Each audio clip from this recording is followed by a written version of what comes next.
Good evening, everyone. Welcome to this evening's live in-person planning board meeting, the first since March of 2020. This is the first in-person chairperson meeting I've had the pleasure of attending, so bear with me this evening. So this evening we have public hearings that will begin at 7:15, but our meeting will get underway a little bit early. Before we begin the meeting, or as we begin the meeting, we just would like to take attendance. Do we need to do a roll call attendance, or how do we?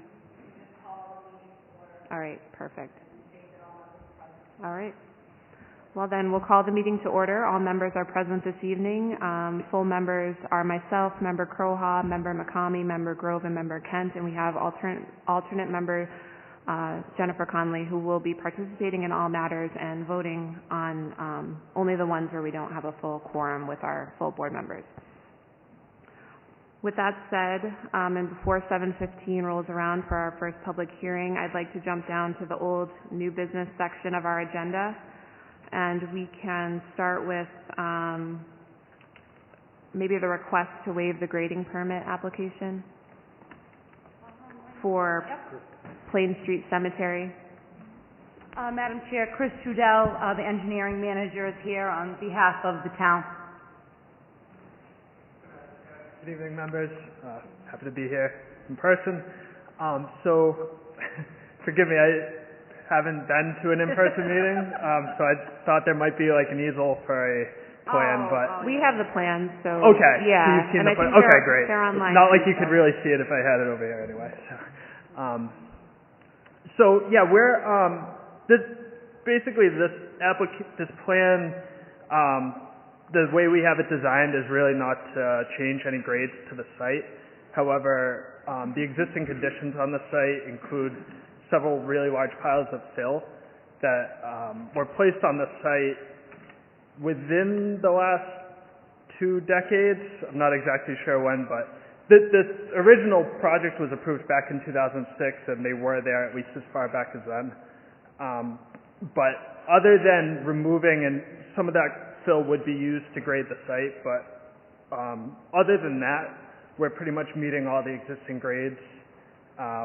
We are including some swales and a detention basin for the stormwater control, but even those are going to be, they will be under the threshold for a grading permit. So, and we are before the Conservation Commission right now, so we will be getting their approval, hopefully, but we were hoping to get a waiver on the grading permit. Okay. Member McCamey, do you have any comments or questions? No questions. Member Croha, do you have any comments or questions? No questions. I can see the reasonings for the waiver. I guess my only comment really has less to do with this request and more to do with the grading permit in general. I know we get a lot of applications for grading permits that don't seem to have effect on the neighboring properties, and whether it's worth sort of separate and at another meeting taking another look at the grading permit section of the bylaw. If I may quickly, through the chair to Member Crowa, Connor and I have been talking about it in great deal, and is there a way to modify that? And now that we have the stormwater division, a lot of the grading permits trigger stormwater permits as well, especially on the residential homes, a small homeowner. One of the main ones that's really a problem is the 5,000 square feet of disturbance. So, I mean, even if you're going 6 inches and you're not doing just like a loom and reseeding project. So we've got a long list, and that's on there. Yep. Thank you beyond that, I don't have any for seeing that as well. Questions. Thank you. Member Grove, any comments or questions? Member Kent, any comments or questions? No. Member Connolly, any comments? Okay. I don't have any other comments. I would be in support of looking at the grading permit bylaw regulations at a future time and review their applicability. So I think that's a great comment to make, Member Croa. We would need a vote to request the waiver. Yes, please, Madam Chair. Right. Take no jurisdiction. Yep. All right, Chair will entertain a motion to take no jurisdiction over the grading permit for the Plain Street Cemetery project. I'll move for no jurisdiction for the Plain Street Cemetery grading permit. Do you have a second? Second the motion. Second by Member Grove. All right. Those in favor? Aye. Aye. Aye. Those against? All right. Thank you very much. Thank you. Have a good night. Thank you, Chris.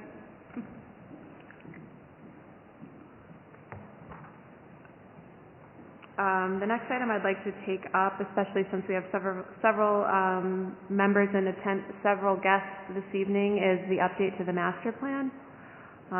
Sure. Do you want to do yeah. a little and then I can jump in? Madam Chair? Why don't you give the update and then I'll just chime in if there's any different perspectives. A little bit of an update on the Braintree Master Plan project. Most of you probably already know we've chosen the consultant, J.M. Goldson, and we also had our first kickoff meeting on February 24th, and we're in the phase 1 of the master plan, which is sort of the discovery and existing conditions phase. And we are going to be continuing to populate the website. There is a master plan steering committee page found under the mayor's page on the town website, and we'll be posting information there.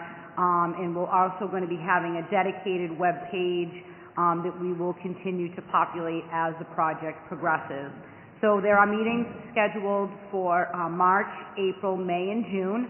I encourage people to check out the website and get involved. And if there's any questions, they can contact me. My information is on the website. I'm available by email or by phone and would love to share any information. We're also going to be embarking on a naming exercise to name the plan. And once the dedicated web page is up, there'll be a survey on the page where people can share their ideas for naming Braintree's master plan. So super exciting, lots going on, and encouraging people to get involved and share your ideas. Thank you, Madam Chair. Thank you. We're really hoping to have a very successful phase 1 of our master plan, which involves for a great deal just public participation in what you want to see of Braintree in the future, problems you might see now, hopes you might have for the next 10 to 20 years. So hopefully you'll hear about the master plan from a friend or a neighbor, or you'll tell a friend or a neighbor about it, and come out and at least participate in some of the in-person and virtual reach-out sessions we're going to have over the next month or two. So look forward to seeing you all again at that and hearing more about what the town sees for what Braintree is and it wants to be. So very much looking forward to it. We have a couple more minutes, so I'd like to do the approval of our meeting minutes from February. If anybody would like to note any comments or make a motion to approve those minutes. Motion to approve minutes from February 8th, 2022. Do you have a second? Second. Second. Those in favor? Aye. Aye. Those against? All right, great, thank you. All right, let's do the minor modification for 360 Wood Road for a couple minutes here. Oh, yep, Mr. DeVellis is...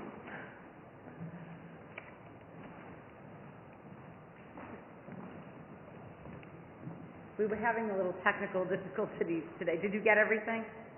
The staff report and the agenda? I did not, no. Okay, all right. Your emails were bouncing back all day. Yeah, there was a network solution issue. I apologize. I sent an email out, but I didn't get a response. Yeah, I only have my electronic copy. Let me get you a copy. Okay. If Thank you want to, you. yeah, Sure. if you want to have time to review it, we can. Okay. Okay. And thank you, Madam Chair. Just for the record, my name is Jim DeVellis. I'm the professional civil engineer for DeVellis Arene, and we're representing Hilco Redevelopment on the 400 Wood Road property. Okay, thank you.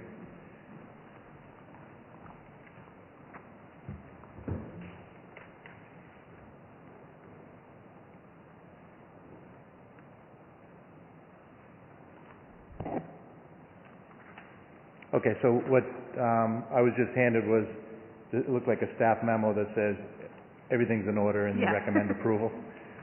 So I'll be very brief. You have the plans, but back in 2020, I think it was September, we presented plans for redevelopment of the office manufacturing building at the end of 400 Wood Road. So the project is completely done. It was an old, dilapidated building, and my client breathed new life into it, redeveloped the entire building and the site, and it was completely done. And they're in the middle of marketing it, so they came up with, there's a couple tenants, and one of them requires an additional loading dock. So if you're looking at the building on the left side, there's a loading dock proposed that matches the one on the right side. A very small loading dock with 2 trucks. So the plans that I submitted shows the loading dock, shows the 2 trucks that go in there. We presented site plans, drainage analysis. We recently, last week, went in front of the Braintree Conservation Commission. They approved the project. We added almost 200 new plants in the buffer, and I think they were very happy with the plans. So there's no variances or special consideration we're asking. Okay, So, great, thank you. Thank you. Does staff have anything further to add? I just want to add, and I just want to recognize Mr. DeVellis and his client, Hilco. I spent some time up at the site towards the end of last week, and it really, really looks great. If you haven't had a chance to go by, what a transformation. A lot of glass, very transparent, very open, very airy. I mean, you can drive around the building, and if you drive around the back, you can actually see through the entire building to the front. There's just so much glass. Pavement looks great. All the drainage was flowing into the catch basins, no puddles. And again, the very minor in scope here, what they're proposing. I went through the conditions in detail, and there was just 2 minor things that needed to be changed. One, the plan reference, and then there was one statement making note of 420 parking spaces, and they'll be reducing that to 404, still compliant. This is an open permit. We haven't done as-built yet, so these changes will be reflected on the as-built plan and closed out when the main project itself is closed out. Okay. Thank you, Madam Chair. Great, thank you. Thank you for that. Appreciate it. Thank you. Member McCamey, do you have any further comments or questions? Thank you, Madam Chair.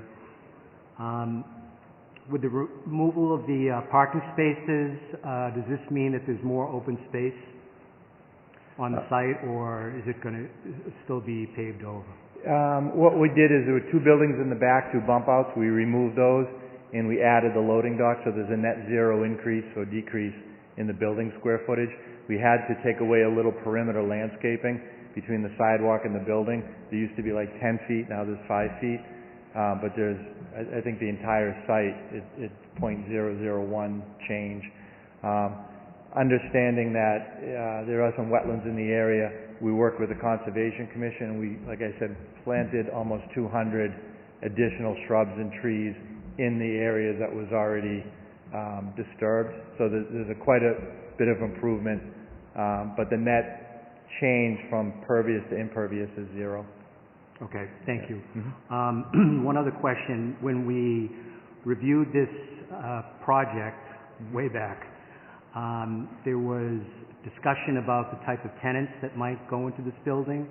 Can you share with us any information about what sort of tenants As a project engineer, I'm not involved in the marketing. I know they're high-end, and it's very competitive right now. So I'm not at liberty to say because I just don't know the answer. Okay. Because, the emphasis back then was on healthcare, if I wasn't not mistaken, life sciences or something. It's in that direction. I just don't know the specific tenant, but... Okay. Yeah. Did the director want to add anything? Or? The director just wanted to add that there is a lot of interest in the site. This particular modification is tenant-driven, and there's potential for 2 users in this. I don't have the exact names of them, but they are life science companies that will be doing a spectrum of different life science activities. Okay, so potentially we're going to have 2 tenants? Yes. That was discussed back Yep. then as well. And Okay. on my list of things to do is to regroup with Hilco and get a little bit more information about that tenant mix Yep. and what's going to be happening inside the building. And if we get those two tenants, it has 100% occupancy then? Correct. Okay, thank you, thank you. Thank you. Thank you, Member McCamey. Member Croha, do you have any comments or questions? I do not, thank you. Member Grove, do you have any comments or questions? Member Kent? Just a question, there'll be enough room for the trucks to maneuver at this new dock? Yeah, inside the site plans, I think it was C1, we actually put a turning template of an 18-wheeler using both loading docks and in the front one, so there's plenty of turning radius movement there. Thank you. Member Connolly, any comments or questions? No, thank you. Great. I don't have any other further comments or questions, so at this point, Chair will entertain a motion. We need to approve the minor modification for 360 Wood Road. Yes. Right. Motion to approve minor modification for file number 20-5, 360 Wood Road. Do we have a second? Second by Member Grove. All those in favor? Aye. Aye. All those against? All right, thank you. Thank you, Madam Chair. Thank you If I very could just, in departure, I just want to say thank you. Over the last 2 years, working with the planning department, the conservation, the clerk, it's been a great experience, and you guys have helped us a lot. Thank you. The site looks great, so thank you. Thank you. All right. It's 7:15, so we will begin our public hearing portion of the agenda. The first item on our agenda this evening is 100 Commerce Drive, major modification to site plan review, file 99-04. Frito-Lay, Inc. is our applicant this evening. So if we could have, yep, you can come up, and we're just going to read into the record the public notice, and then we'll get underway. Thank you, Madam Chair. Notice is given by the Planning Board under the provisions of Massachusetts General Law, Chapter 48, Section 11, and the Braintree Zoning Ordinance, Chapter 135, Articles 5, 6, 7, 8, 11, and 12, that a public hearing will be conducted on Tuesday, March 8, 2022, at 7:15 p.m. at Braintree Town Hall. The Planning Board will consider an application for major modification to Planning Board Site Plan Review Decision 9904 by the applicant Frito-Lay. The applicant seeking permission to construct a 1,008 square foot loading dock with associated trailer parking and stormwater improvements. This property is 10 acres, has an address of 100 Commerce Drive, is zoned commercial, and is identified on Assessor's Plan 1118 as Plot 8A. Great, thank you. If you could just introduce yourself and then just give a brief overview of the project, and then we'll move into questions. Sure. Good evening. My name is David Russo. I'm a professional engineer with Disturbance Engineering and the project manager on the 100 Commerce Drive site that's in front of you tonight. So as stated, the owner of the property is Rolling Frito-Lay Sales. They have been in front of this board in the past. We were trying to get the 1,008 square foot expansion for the loading dock permitted separately from the parking lot. We received the feedback from the board that they prefer to see it all together, so we have worked with your planning staff to generate a plan that not only includes the 1,008 building expansion, we've also shown the additional parking areas that will be included, which is 16 trailer parking spaces and 3 box truck spaces. As part of that expansion, that was a grass area, so that being paved, we've designed a underground infiltration system that'll basically receive all that storm water from that new paved area, and we're tying that into an existing drainage network, and that existing drainage network goes to a drainage area along the front of the site. So that has been completed. We did submit that to the stormwater process group, so that is in process. We just uploaded additional materials to them actually this week. The purpose of the expansion really is due to the processes that Frito-Lay delivery process. They have 3 different distribution methods that they're looking to implement, and this comes down to their efficiency. Rocco DeAngelis, who's the client rep, is here if you do have more detailed questions on that, but the additional loading docks and the additional parking are strictly for different ways they're trying to become more efficient at the delivery system on site. There were some other comments that we addressed earlier when we first came to you with just the building expansion. There was some concerns with the maintenance on the site in terms of sediment on the site, catch basins being cleaned out, some curb damage. That's all been addressed besides the curb damage. We're going to incorporate that. The applicants agreed to incorporate that as part of the other site work.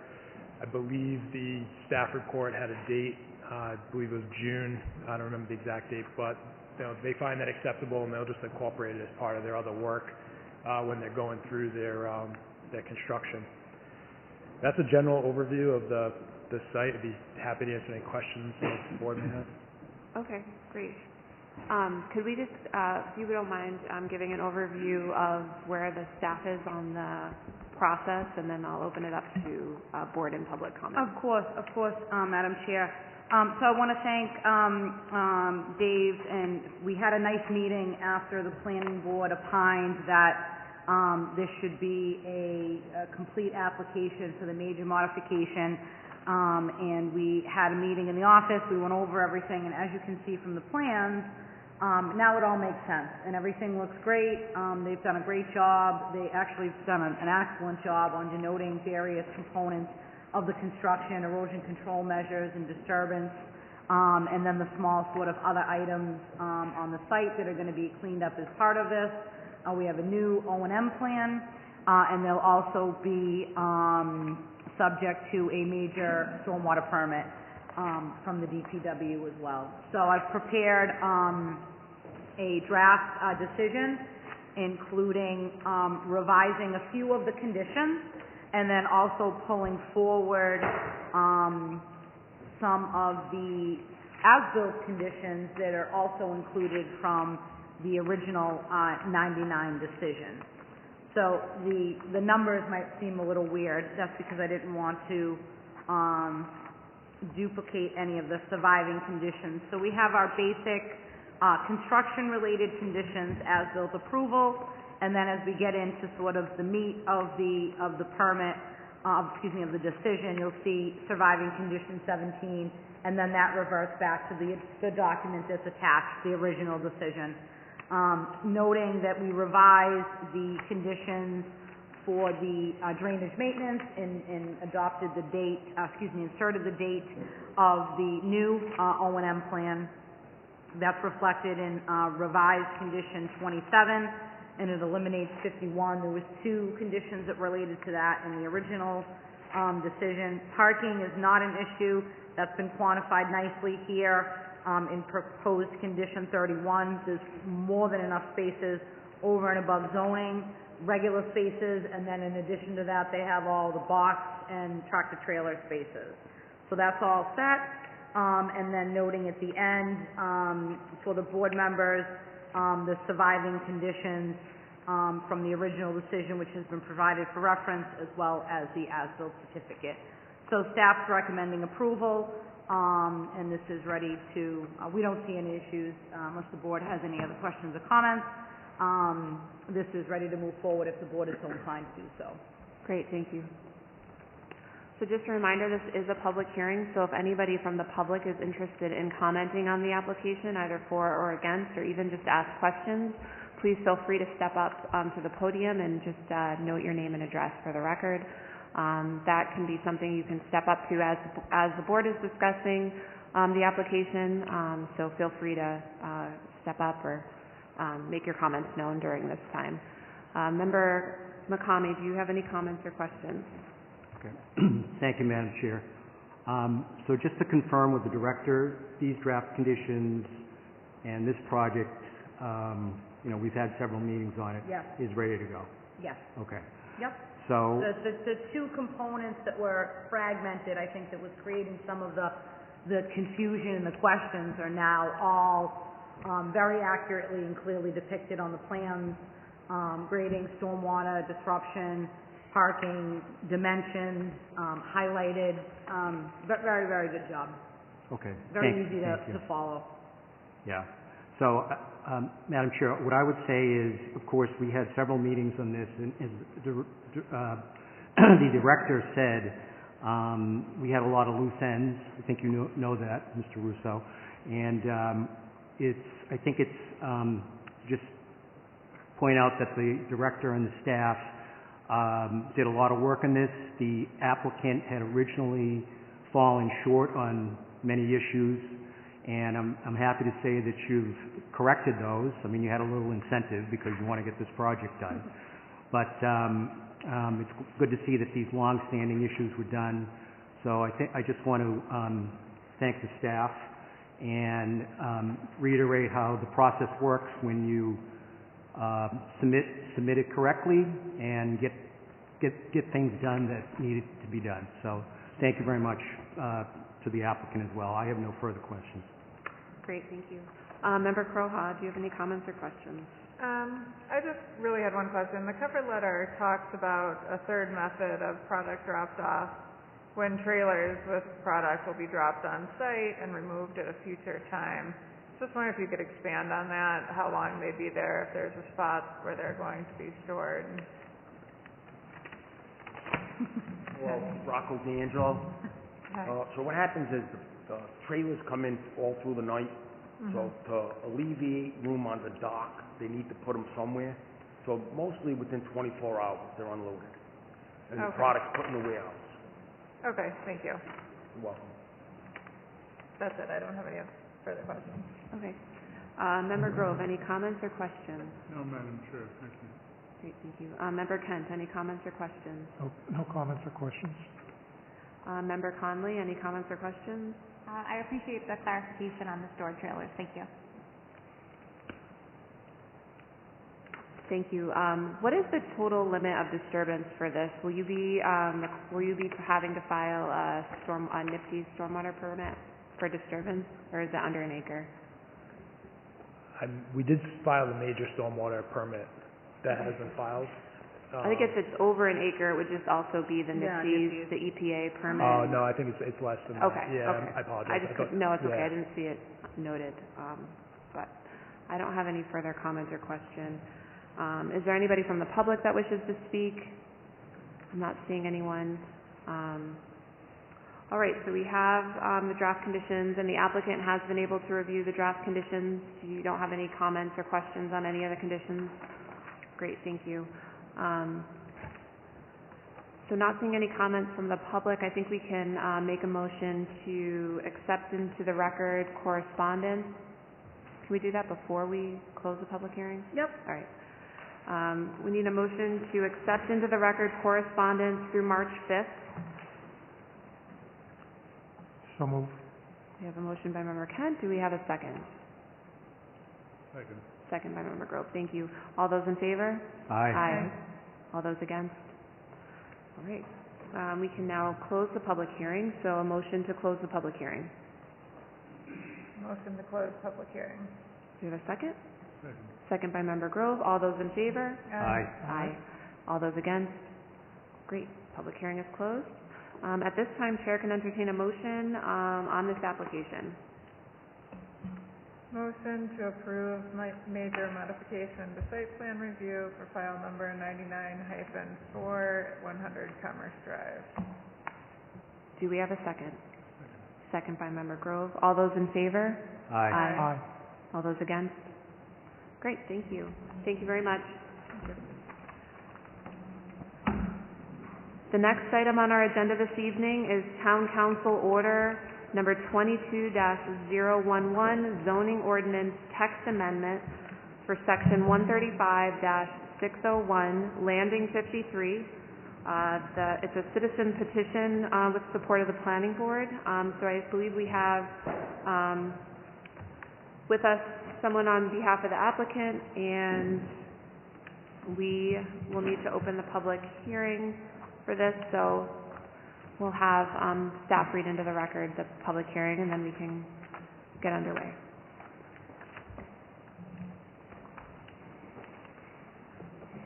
Thank you, Madam Chair.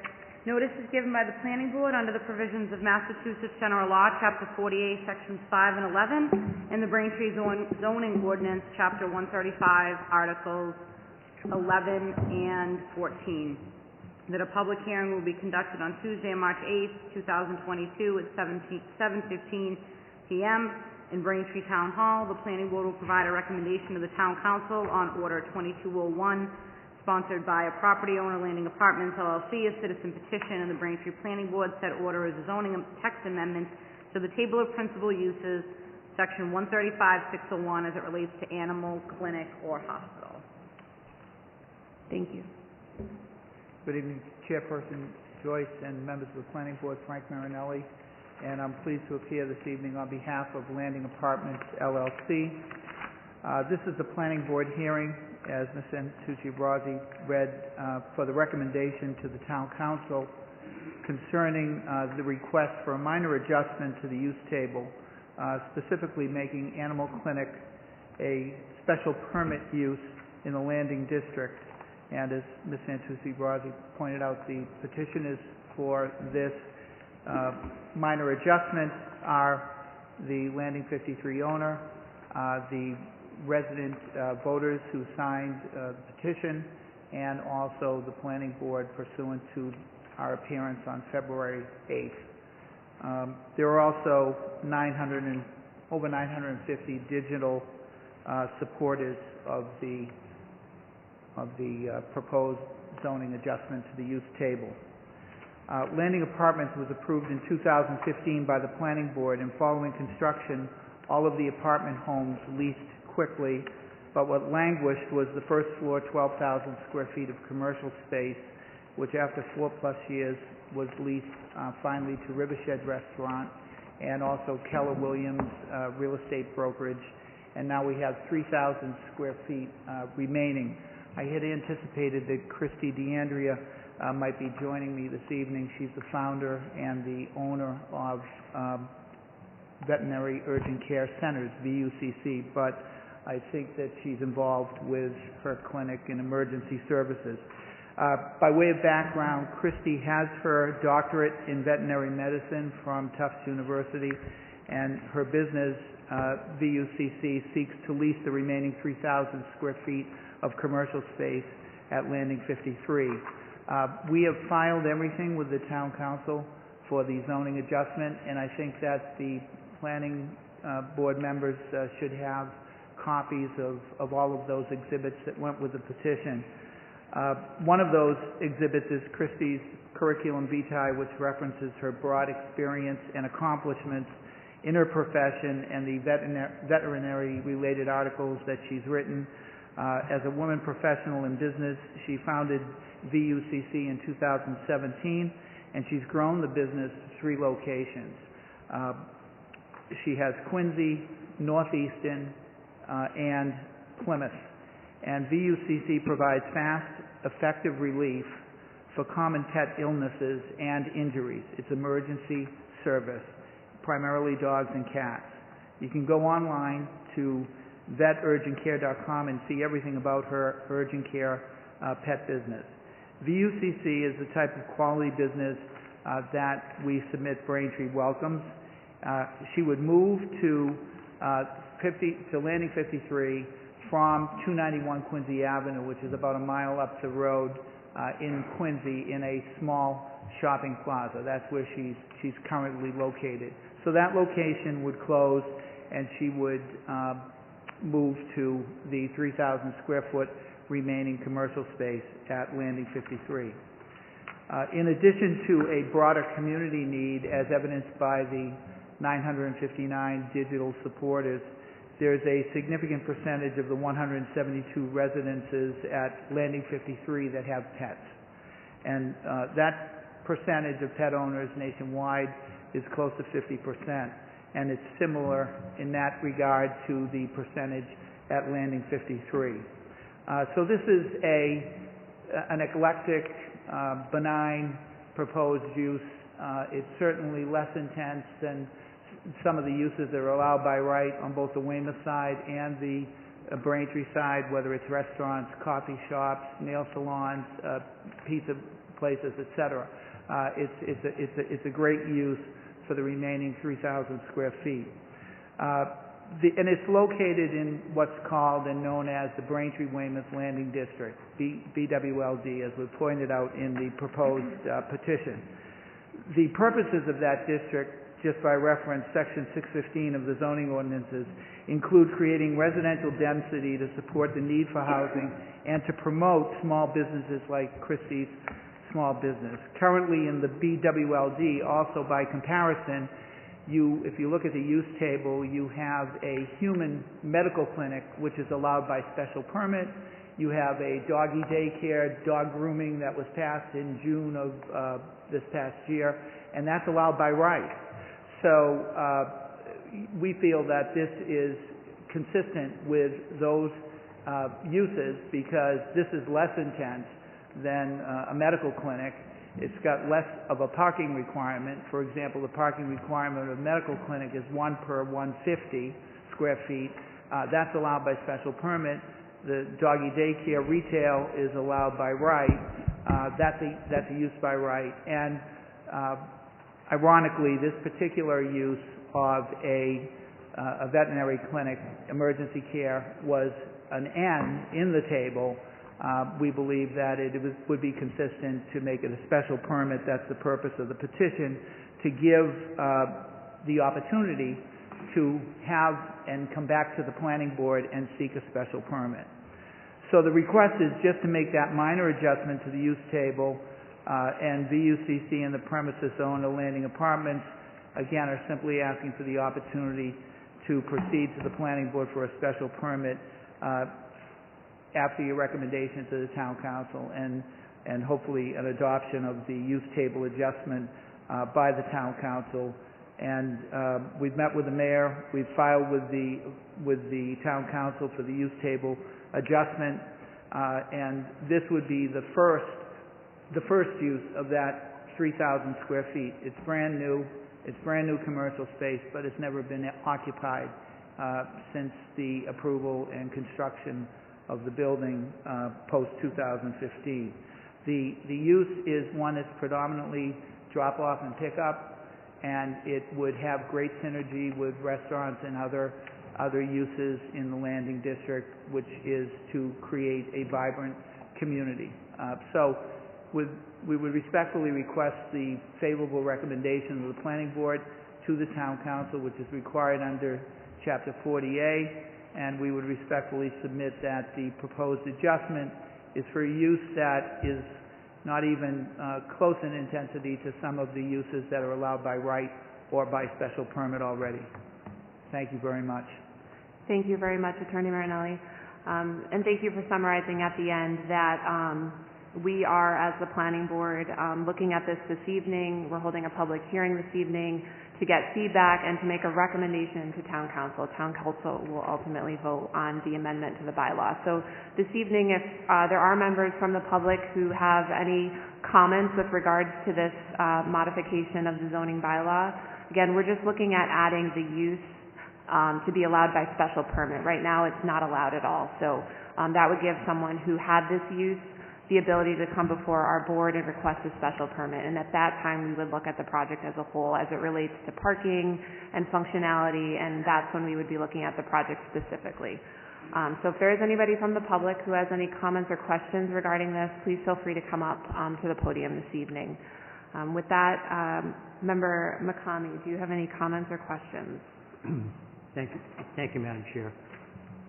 Mr. Marinelli, I have your list of online petitions. Have you received any negative comments about this particular proposed ordinance change? Not to my knowledge, Member McCamey. There was a letter from the mayor of Weymouth today that I'm sure staff has probably copied for you, but you know, it doesn't say that they're against it. It's just that they have concerns about the general landing scenario and parking. You know, I will tell you that I've taken pictures. I don't want to introduce everything right now because that's for the special permit process, as the chair pointed out. But we will show an operational plan that certainly accommodates this in the 3,000 square feet. No one should get the impression that this is like Columbian Street. Columbian Street, by example, that animal hospital is close to 30,000 square feet. So it's close to 10 times the space involved here. And this is strictly urgent care, and predominantly, to my knowledge, probably almost entirely dogs and cats, and predominantly drop-off, pickup. And we'll have all of that delineated for you, Member McCamey, in the special permit application and the special permit plans. And we've already submitted to the planning department evidence that the parking at Landing Apartments complies. I mean, I know I did that development. It's 172 units. The parking requirement of the Landing in our zoning ordinances is 0.8. We far exceeded that. We had a 198-car garage on 2 levels that was constructed as part of that development. And, you know, some of the photos that we have show 183 plus spaces in the MBTA lot on the Weymouth side, and then there's another approximate 100 on the Braintree side. There's empty spaces all day long, and probably more than half of that parking area at times we've been down there and photographed, and that wasn't on holidays, by the way. So, you know, I think that this is a benign use. It's a different use. It's an eclectic use. It's a needed use. It's just not more retail of the type that you sometimes see proliferating. Okay. And it's particularly challenging in mixed-use developments, as those in the industry here tonight know. When a developer does a mixed-use project, the toughest part to rent is the commercial space, and that's due to online consumption of retail products, etc. If you look at what we have been able to attract now, it's all services. It's all, for the most part, things you can't purchase online. A restaurant, although you can purchase food, but Rivershed is a restaurant, Keller Williams is a brokerage service, and this will be a veterinary urgent care center. Thank you for your extensive response. That was great. Thank you. Would be ironic that if once the Weymouth apartments are up and running, you know, if they're pet friendly and they end up using this facility, would be kind of interesting. Just the comments from the mayor. We would expect that. Yeah. Because many of her signers are from Weymouth, Quincy, the region, and many from Braintree. Right. And just to be clear to people watching and to the audience, as the chair said, we're just recommending to the town council potential change. If it is changed, then the applicant has to come back for a special permit. That's correct. Yeah. Okay. Thank you, Madam Chair. Thank you. Member Croha, do you have any comments or questions? Thank you. Yes, my comments are that looking at the use table, I do agree that changing this use to a special permit makes sense. There are other uses, the animal grooming and the medical center and clinic, that are certainly similar, if not falling into a similar category. We do have the special permit. I did read the letter from Weymouth Mayor Headland concerned about parking for the location, and I'm separating the two. This would be a special permit, not a use by right. We'd have the opportunity to look at the use and any effect that it has, and to deal with that, and to determine if the particular use, when we have that information, should go in the space based on the special permit factors. But from a basis of looking at the use table and what is allowed there by right and what is allowed by special permit, I would be in support of changing the table to allow that application to come through to us. Great, thank you. Member Groves, do you have any comments or questions? Briefly, Madam Chairman, I agree with Member Croha that the zoning use itself is good and appropriate, that it should be noted that any specific difficulties with the site should definitely be addressed at the time of the special permit. Thank you. Great, thank you. Member Kent, any comments or questions? No. Member Connolly, any comments or questions? No, thank you. Great, thank you.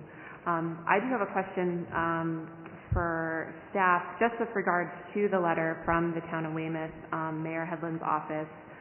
Because it is addressed to the planning board, is there, or would we ever respond just to give kind of an overview of what we were looking at as a courtesy to the town of Weymouth? I think it's great for the two communities to be involved in these discussions. So I would just curious of our options for responding. So, they received the copy of the legal notice as part of our requirements for noticing, zoning amendments. And, I did obviously read the letter, from, Mayor Headland, and the issues, that are raised here are really special permit issues. You know, we'll be talking about parking, pickups, drop-offs. I mean, these are already some of the things that I have mentioned to Frank and his clients, that these will be items that are going to come up during the special permit process, along with the parking as a whole down there. And Mr. Kaplan has shared quite a bit of information that I'll be reviewing in conjunction with this particular proposal. And that's really the time and place. He talks about how much parking, where those spaces located, and all of those things will be, like I had said, subject to the special permit. I would be more than happy to respond, if you'd like, or draft a letter, Madam Chair, on your behalf, on behalf of the board, thanking Mr. Headland for his comments, and pointing out these items that the board will definitely be looking at, and that the staff has really kind of already sort of anticipated some of these issues. It's interesting that and this often comes up when we talk about a zoning proposal, and it starts to kind of morph into a discussion about site plan and special permit. And I know this board, and I like to really keep those things separate. The changing of this ordinance for the landing district in enabling this particular use by special permit has no bearing whatsoever on the special permit itself.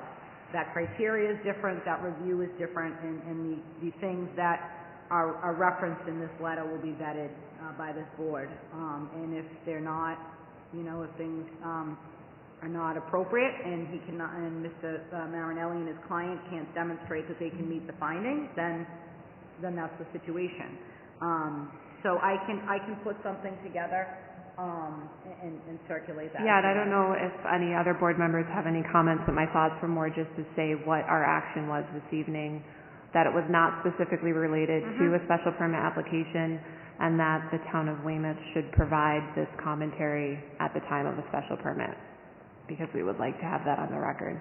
I would add, Madam Chair, that we don't consider the letter negative in any way. No, I don't either. I think in fact, it concludes working with the town of Braintree with the mutual goal of creating a vibrant live-work community in Weymouth Landing.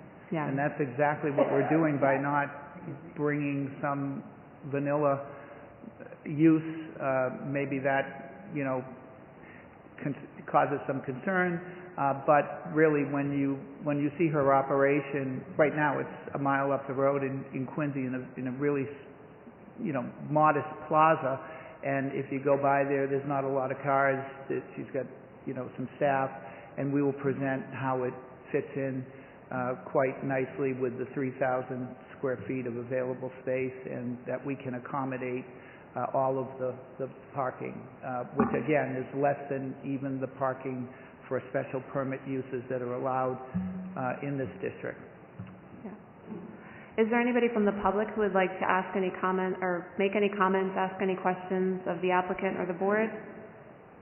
All right, great. Seeing none at this time. All right. Do we need to do a motion for you to respond, do a letter response or anything like that, or that's... I'll draft something up. Okay. I think more in just the idea of working together with the town of Weymouth and trying to have that channel of communication in the future. All right, so we are looking for a recommendation this evening, so a motion on a recommendation, either to recommend or to not recommend this to town council. Would anybody like to make a motion? Motion to recommend Town Council Order Number 2211 to Town Council for approval. All right, before we vote on this, do we have to close the public hearing first? Yes. Was that a favorable motion? It was. It was. Okay. All right. I can't hear good in here, or see. I'm struggling. Motion to close the public hearing. There you go. Great. Do we have a second? Second by Member Grove. All those in favor? Aye. Aye. All those against? All right. Okay, now, motion to recommend Town Council Order 22-11 for approval to the Town Council. All right, we have a motion for a favorable recommendation. Do we have a second? Second by Member Grove. All those in favor? Aye. Aye. All those against? Great. Thank you very much. Great, thank you very much.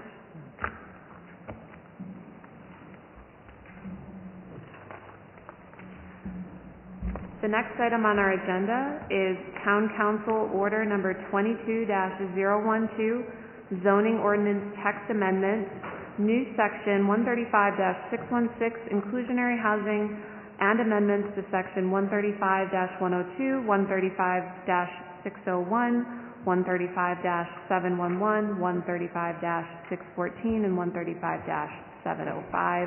This is being presented to us this evening by Mayor Kokoris as the applicant, and I believe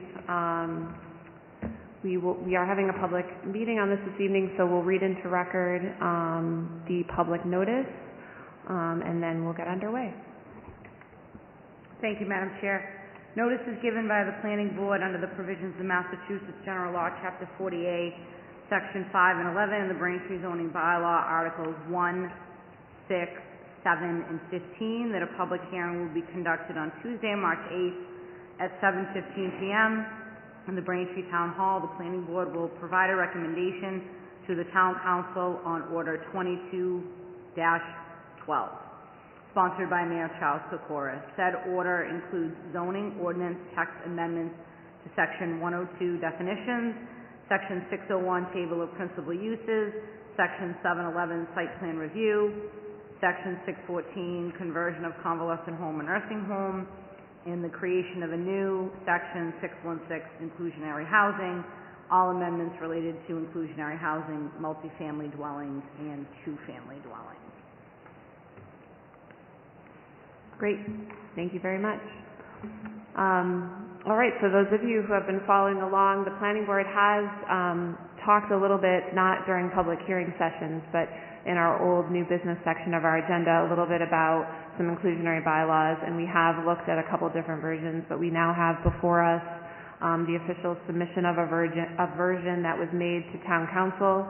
It has been put to the Planning Board, again, similarly to our previous public hearing. We are looking to make a recommendation, our board is looking to make a recommendation to Town Council, either for or against the bylaw, and then the Town Council will take up action on that. So this evening, we're happy to open up the public hearing portion and to get board feedback. I do not anticipate that we will be making a decision this evening or voting this evening. We would really love to hear from the public. We are being live streamed on BCAM. Unfortunately, with the move from Zoom, where people can participate remotely, to in-person with the live streaming of BCAM, we don't have the opportunity for people to live participate. Hopefully, as a town, we'll get to that at some point in the near future, but we don't have that ability this evening. So what we would like to do is also offer people who are in the audience this evening who may have questions while this is being discussed this evening to submit their commentary to the planning director, and we will gather that information before our next meeting in April. So with that, this is a public hearing, so if anybody would like to come up to the podium to discuss the bylaw that's before us, hopefully you all have access to the copies of what's before the board this evening, and you can feel free to come up at any point. If no one's standing at the podium, I'm going to start to take board comment, but we can keep the two running together. So not seeing anybody. Oh, we do have a couple members from the public. Great. If you could just, at the podium, just make sure that the microphone is right in front of your mouth so that we can, everyone watching can hear you and we can hear you as well.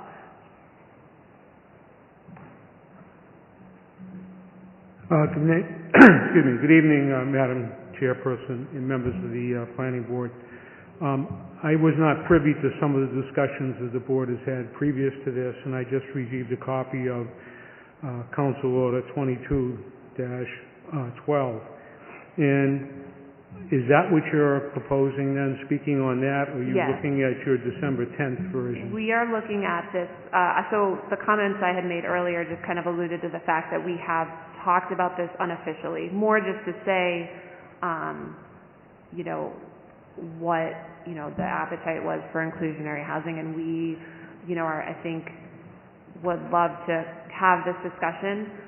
So we didn't really specifically review anything because there wasn't anything for us to comment on specifically. So this evening we are looking at the 22-012 bylaw.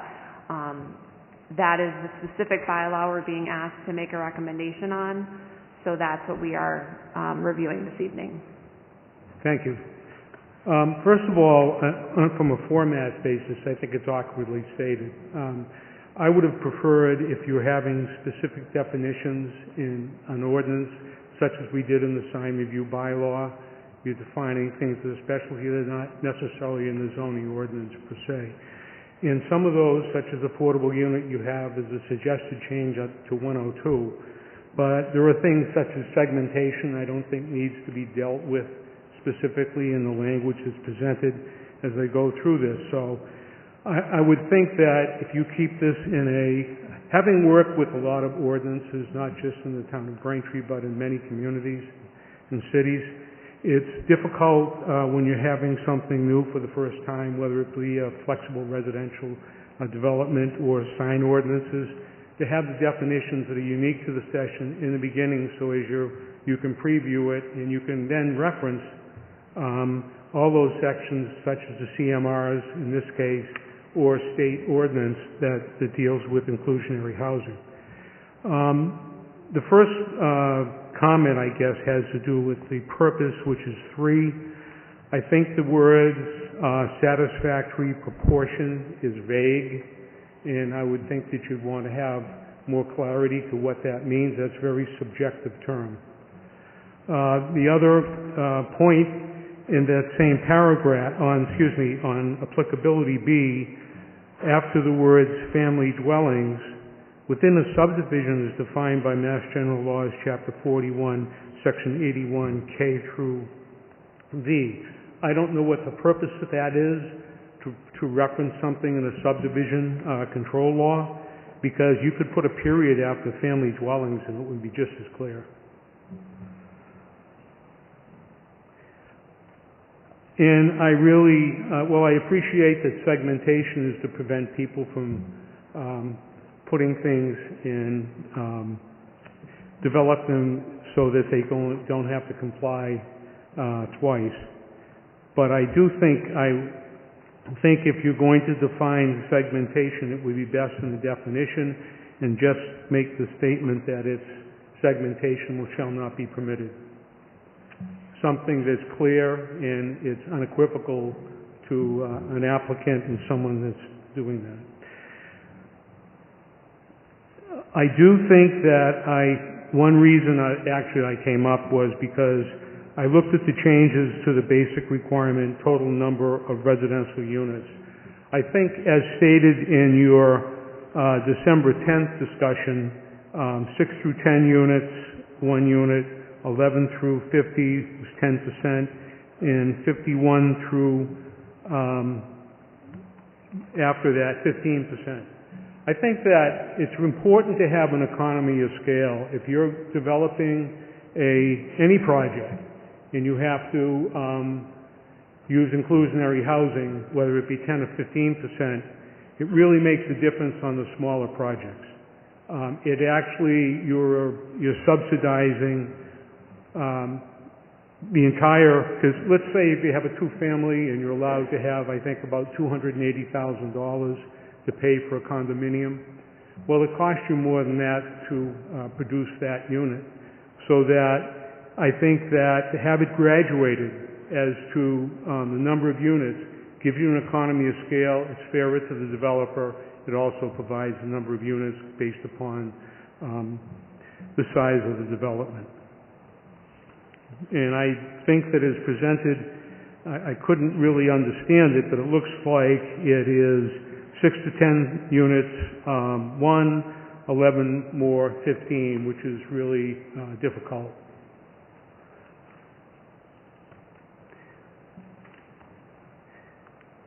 I just had a question, I think, and maybe someone could answer it. It's that, has to do with the bonus units. I know that 40A Section 9 already provides in the state statute for granting bonus units. That usually had to do with additional open space. But in this case, bonus units are a little bit different than the state act that was recently adopted, Chapter 328, the acts of 2020 that was effective in January of this year, as far as bonus units. And I understand that the planning board, as special permit granting authority in this community, when reviewing this, can grant bonus units. But this limits it to 25%, which is akin to what a 40B project would be, so that where they're receiving certain subsidization, this also does not apply, I guess, to permit granting authorities or the ZBA who has 40B projects. But it also, I think, is rather high, and I don't know the reason for the 25%. And it just seems to me that the planning board or the zoning board of appeals should have the flexibility for making that decision based upon the project itself rather than mandating that. So I don't know if it was intended to be permit granting authority and special permit granting authority or the reason for the 25%. Other than that, I mean, it's a very short section, but I do think it is meaningful, and I think you want to encourage or incentivize participation in inclusionary housing rather than inhibiting it. Fundamentally, however, in Braintree we have a real problem, and that's 135705. Unless there are substantial changes to that ordinance, I just don't think that it's feasible. Every time you go for do a development, you have to get a variance.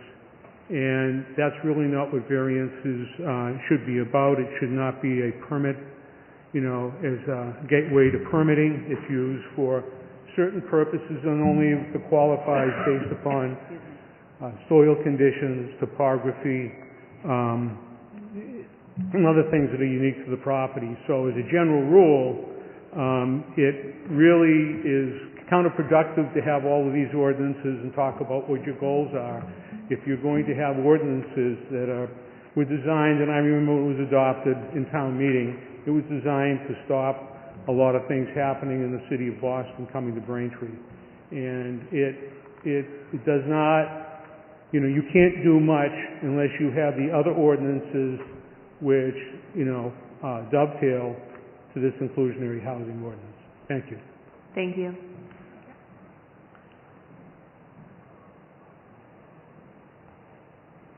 I think I saw another hand in the public. I don't know if you want to step up now or wait.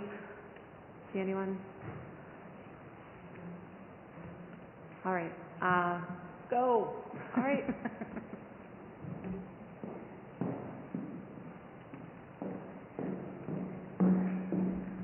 Hi, Liz Page, Stores Ave. And can I ask for some clarification? Is there a bonus?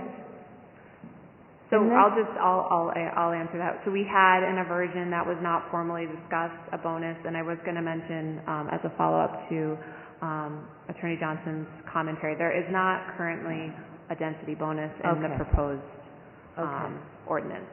Okay, and so from what I understand, which may not be every single thing, but the town has been left vulnerable to 40B projects, and I speak about that from my own experience in my own neighborhood. And it would be very irresponsible not to just get something that is decent and basic and takes care of the town on the books. The time is now to do this, and we don't need a density bonus. The town does not want high-density development. We were all present at the meeting in 2019 when the entire town came out and spoke. They do not want high-density development. So I think it's time we support a good, sound motion to get this affordable housing amendment on our books. And we can always come back at other times and tweak things and maybe add things, but I think this is a great place to start, and I think it's the responsible thing to do. Thank you. Great, thank you very much.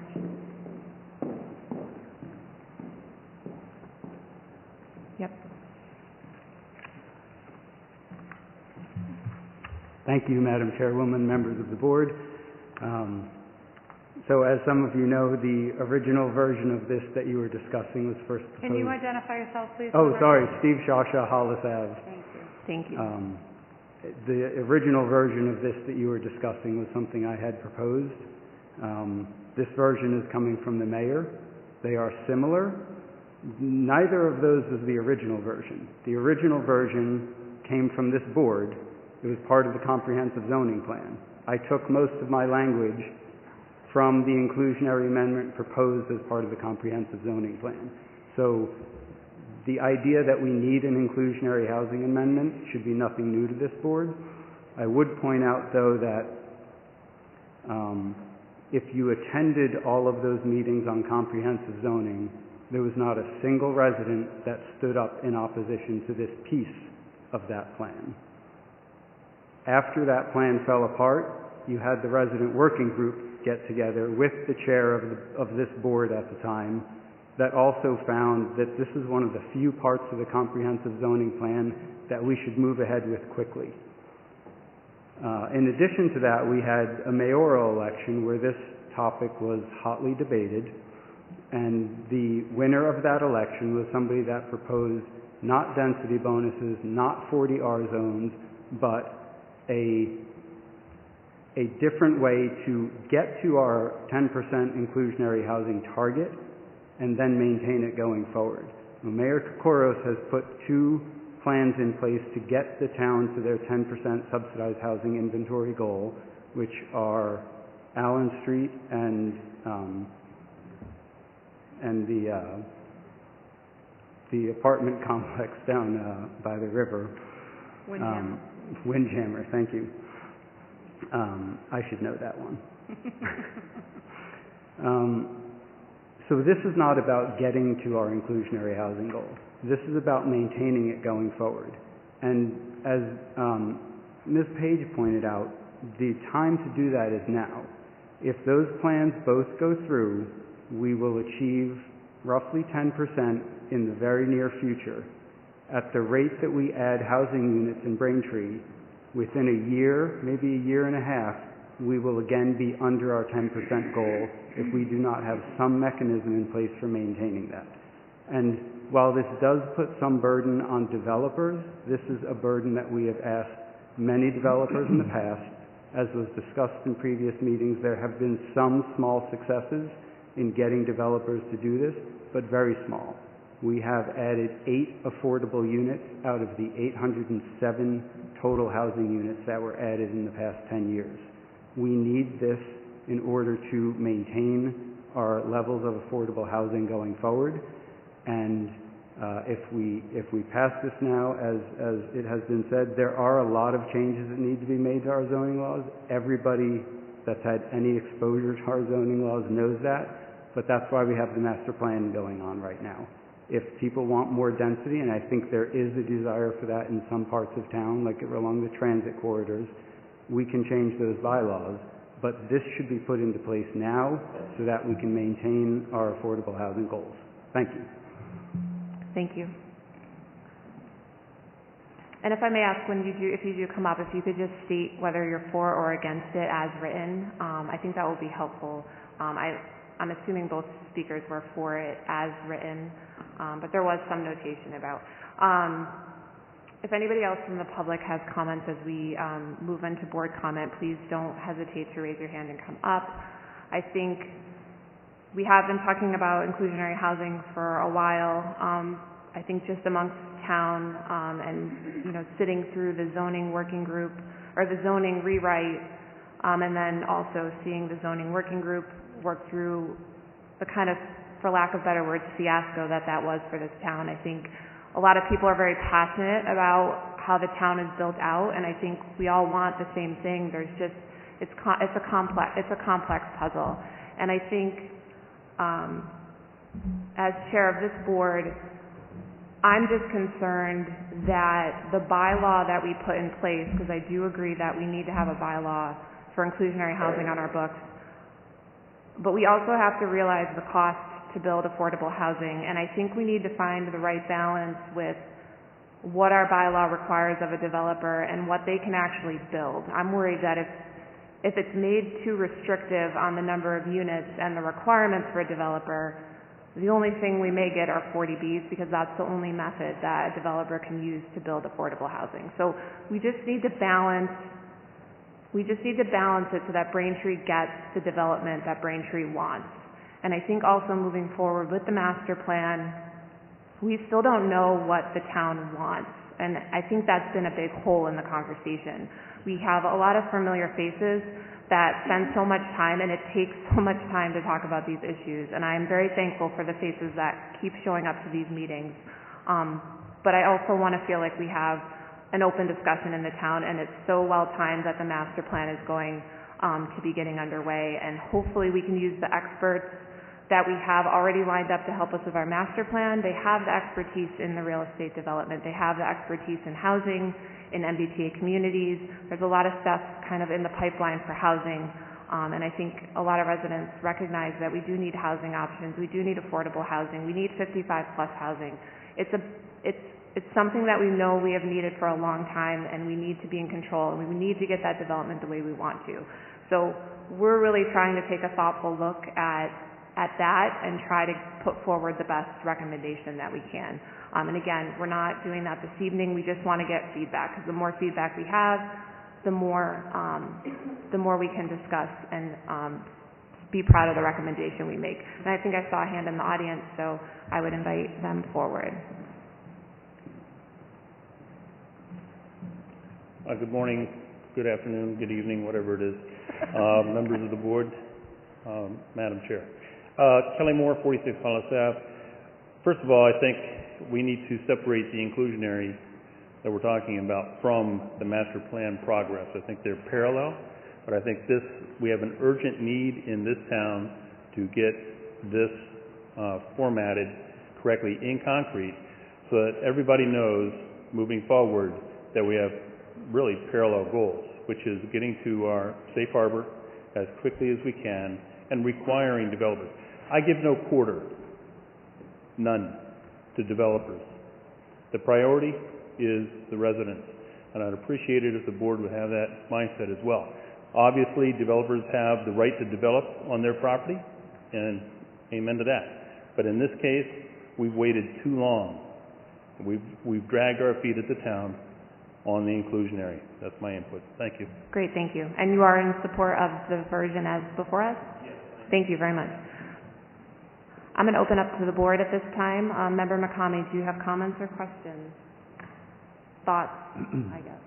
Yeah, thank you, Madam Chair. When we've discussed many of these zoning issues in the past, everybody chanted the master plan. Well, now we have a master plan committee, and it seems to me, I haven't really thought about what the last speaker said, but I think it has to be part of that discussion, not parallel tracks or separate from it. That's what a master plan is about, supposedly. That's what everybody said it was. So if that's the case, and as the chair just mentioned, what do we want this to become, then this part of the bylaw, whether or not it changes, should be considered with the master plan. And excuse me, there's probably a lot of expertise, as she mentioned, coming from the master plan and some of our consultants. So let's use that. Let's gather the facts. What are the economics today? What are other communities doing? What are the standards that we should use? I'd like to know what those are. We shouldn't just be arbitrary about them. And then finally, I'd mention, I think we should have some flexibility. That's worked for us in the past, and I think, having, overly rigid regulations may not benefit us. So, let's take advantage of what's going on with the master plan right now. Thank you. Thank you. Member Croha, do you have comments? Yes, thank you. I agree with Member McCamey's background of the conversation with the master plan and how this fits in. And I understand that a lot of this language did come from the prior zoning that was put into place, and I did have an opportunity to read the zoning working group's recommendations in favor of the inclusionary housing piece and opposed to the 20 unit per acre zoning density that was in that. Right now we have a density of 6 to 7 units per acre, and that's much different than 20, and that could be a conversation for different areas, and it should be a conversation when we look at zoning in total. And I'm going to move on from that point for a little bit just to talk about a couple other thoughts that I had when I read this version of the inclusionary bylaw, and we have had the opportunity to look at a few different drafts as it was moving forward, and we have received the one sponsored by the mayor, and now we're being asked in the context of a public hearing to make a recommendation to town council whether that they should approve this or take some other action on it. So with that, I've focused my comments that I'm going to make tonight on the draft that's before us. And I just want to start with the purposes section that was mentioned a little bit just with the particular language. But my primary concern is that the first two purposes that are put forth in this inclusionary housing bylaw are that a purpose is to increase the supply of housing stock in Braintree that is permanently available to affordable low-income and moderate-income households. And the second one, to encourage greater diversity of housing accommodations to meet the needs of Braintree residents and local employees. My concerns are that I don't believe that the bylaw that's put forward in front of us tonight is either of those. My concern is that it requires affordable housing components of developments that take place, 1 unit for a 6 to 10 unit development and 15% for 11 plus. There was some talk of some of the other developments that have taken place recently, one that's built and one that was approved to, I believe they're in financing, but I'm not 100% sure. So the first one is the Campanelli's, behind Campanelli's, the Fraser apartment project. That's 15 apartment units. And the approval that was given on that has 2 affordable units, so that's about 13%. The size of that lot under our current zoning density would have allowed 3 units, and instead they were able to build 15. And they did that through a variance, and they did that through, I wasn't involved in the project, but looking at it, it looks like they got a variance, and there was a discussion with the planning staff as to the need for affordable housing, both as a practical matter to serve the people who live in Braintree and want to work in Braintree, our teachers, our people who are making in the threshold of income range that can take those apartments, but also as a practical matter to make sure that we do achieve our safe harbor and that when we achieve it, that we stay there. So there's 2 needs to have that. But I mentioned that in a couple other contexts also. I was involved over the summer with the South Braintree Square economic development program where we had outside consultants take a look at areas of Braintree that could use economic development, and it really focused on South Braintree Square. And one of the things that came up is that there's not enough parking down there. And one of the ways that we fix the parking problem is putting another garage, finding another parking lot, or by making places where people can walk to businesses and not have to drive. So there's different components that go into housing, and I don't know if there's any opinions in this crowd of whether that's a good project or a bad project, and like I said, I had nothing to do with that, but I will note that it is a project that I think makes sense for different areas, and my concern is that if you have a bylaw that mandates affordable housing before you take a look at the density in Braintree, you're going to lose out on some of the negotiation. And I'm not up here saying that we should give developers a free hand. That really has nothing to do with that.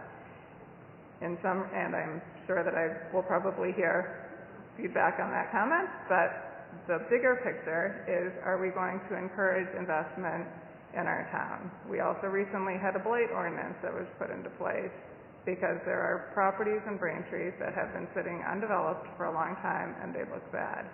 And we should be looking at ways to incentivize that. And it's all a bigger conversation, and it's being discussed in the master plan, and there's a process in place to have those conversations. But my concerns with respect to this housing bylaw is that it takes away the ability to attract good projects to areas of Braintree that it might be very appropriate to have them there. There have been other towns that have done overlay districts, and there are different aspects that can be done within the master plan with the community involvement and what makes sense for Braintree, what the residents want, what people feel is important to have a budget that supports the schools, that has a budget that supports the town services, that all these things tie together. But really, my main concern with this ordinance as drafted is at the end, and it's in the Section 135-601 Table of Principal Uses. And in that section, the current bylaw has apartment house and two-family as a special permit use in the commercial district. And this proposal, although it states that its purpose is to encourage diversity of housing and to create affordable housing, it changes commercial from special permit to no. And the Armstrong Dam property is in commercial. I don't know all the properties in Braintree that are in commercial, but it's concerning to me that that change would be taking place inside this bylaw. So those are my primary concerns with the way that it's being put forward. I think that it is an important thing to have, whether before the master plan is finished. I'm not saying that it needs to wait until the end, but I think that there should be some additional conversations with the community on what Braintree does feel like is important, what the residents feel like is important, and some conversations on what it means to have additional restrictions in our bylaw on building and what impact that might have on somebody looking to invest in the town. Thank you, Member Crowell.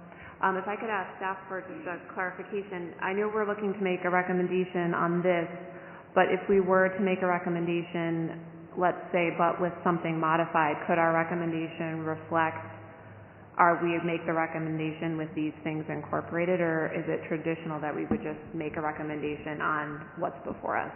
The recommendation can include modifications if that is a result of the board's discussion in the public proceedings, yes. Okay. So I think if members of the board could just keep in mind in thinking through this as we kind of think about the discussion this evening, if there are modifications that you feel like would help this or change this in a way where you might where it might change your opinion on it, please let us know. Member Grove, commentary, questions. Thank you, ma'am. Ms. Rosie, Ms.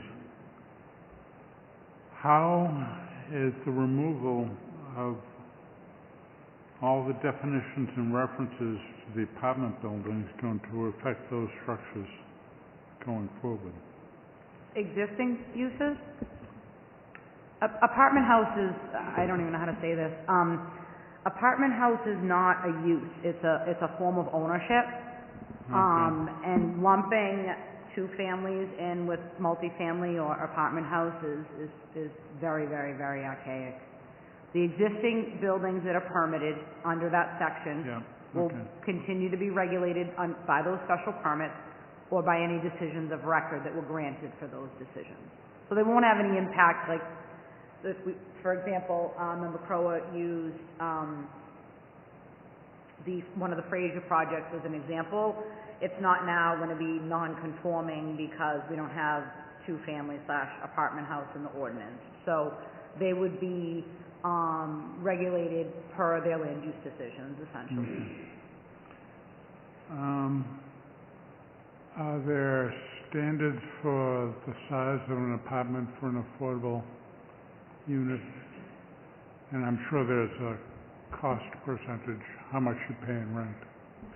There are, so those regulations are DHCD regulations, and they regulate the size of units by bedroom.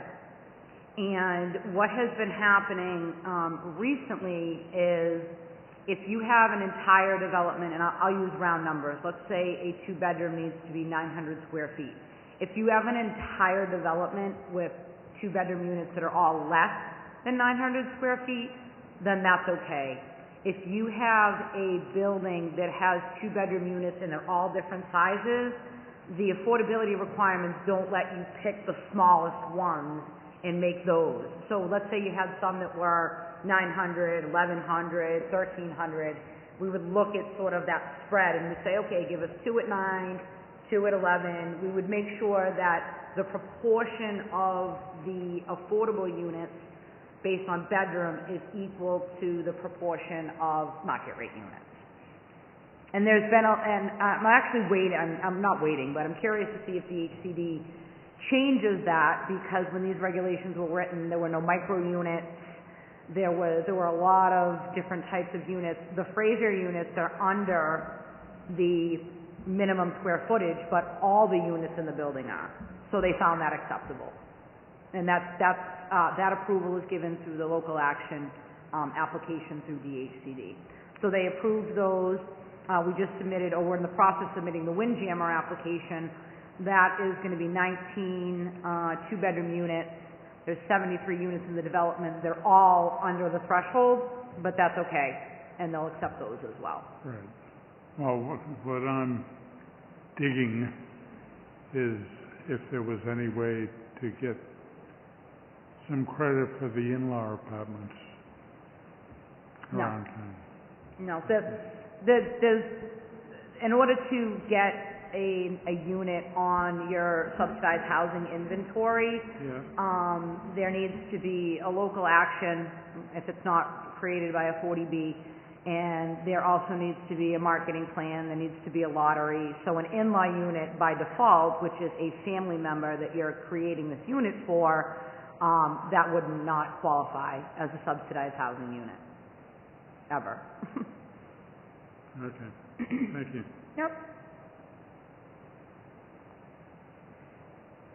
Would that apply also to, I'm sorry. That's all right. Would that apply also for, say, for example, if Cats Academy has faculty housing at a subsidized rate?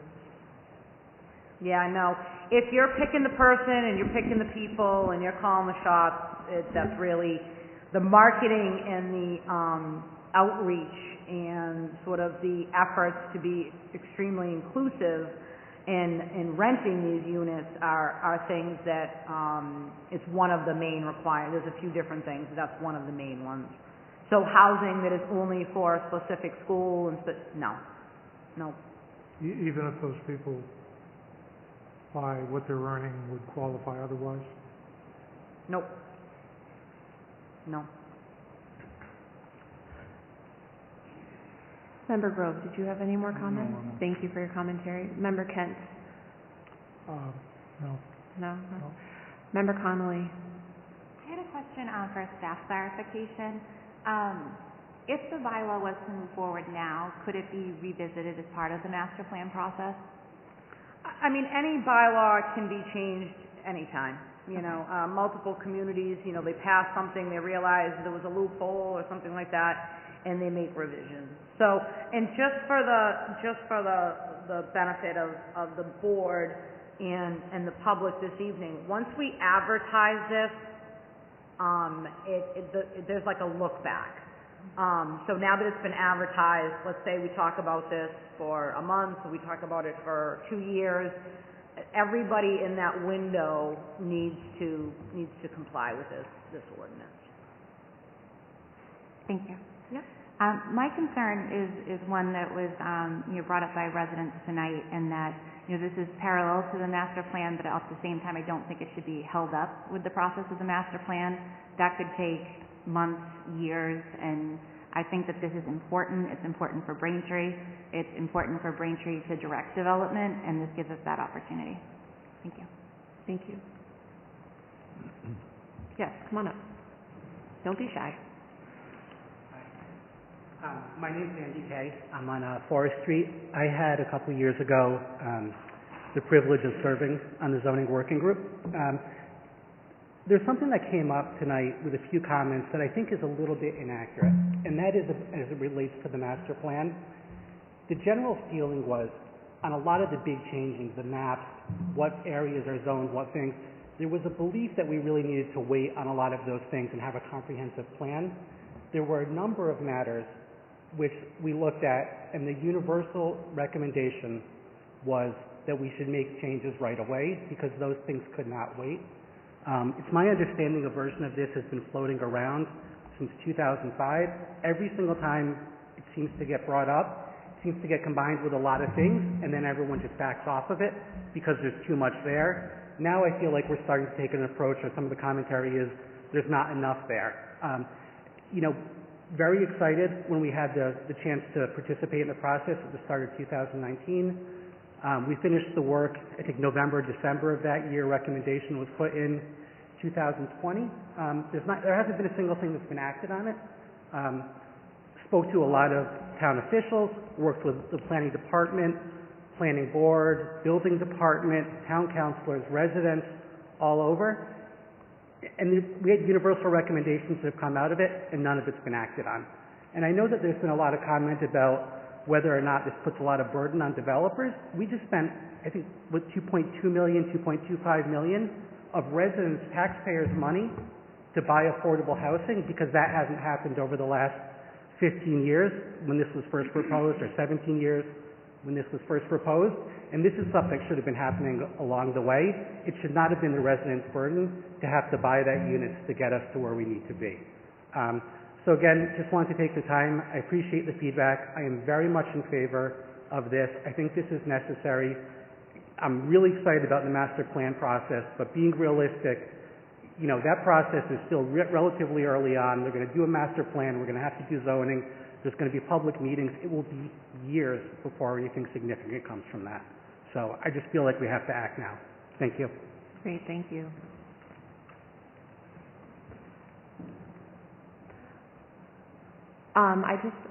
Sorry. Yes, come on up.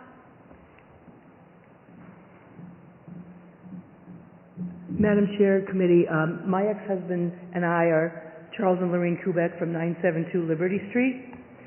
And I just wanted to make a quick comment as a homeowners who are personally impacted by the log jam here. Our property we purchased in 1991 is split zone. So it's actually a tripartite split zone. So it's business zoned. Our plot line goes behind the Braintree Market. We are right in the intersection of Liberty and Grove. It is not really a residential area with the mall and all the proposed zoning that we're going to be talking about. But I tried for 6 months to sell my property. We couldn't get one buyer because it's general business, then it's residential, then it's conservation. I didn't get one offer. The only house in America that didn't even get an offer. And it's because you have these two issues that are coming into play. My house is perfect for a 55 and over or some kind of development because everything is across the street. And if you had children, there's Liberty School, there's South. It's a very attractive area. We bought it because we ran a business from it successfully. It is a very attractive piece of property. Braintree has to get on board with getting this inclusivity. You have to get on board because you're part of the MBTA, and you have to get on board because you do need to have affordable housing. We have a piece of property that's perfect for development. A developer won't touch it because of the problems with getting it split, getting it rezoned for any purpose. And, I'm discouraged. My ex-husband is discouraged because we want to put it on the market and we don't even know how to propose it. And, we don't have the availability anymore to go through the 5 years of zoning and what have you. But I have a piece of property that would be perfect to help Braintree out, but I don't know what to do. And Mayor Sullivan had, with the old master plan, reintegrating the properties in Braintree that are split zoned into one cohesive zoning. My property is in a business area. It's right on Liberty Street.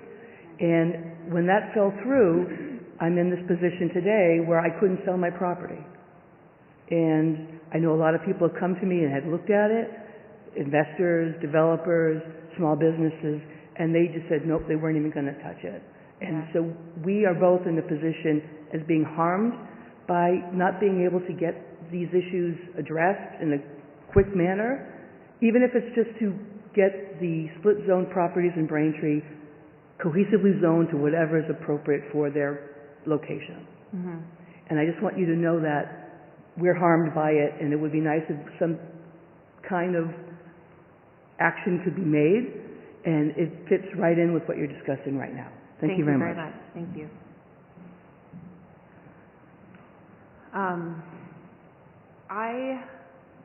I think in terms of where we want to go between here and the next meeting, and hopefully we'll get people who are watching this evening may be able to supply their comments as well.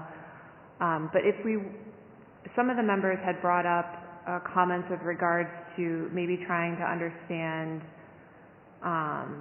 the metrics a little bit more, I think, and maybe leaning in on our master plan consultant expertise. I don't know if this is something we could have them take a look at between now and the next meeting, just as I don't even know if that's possible, but just kind of having maybe an expert opinion on.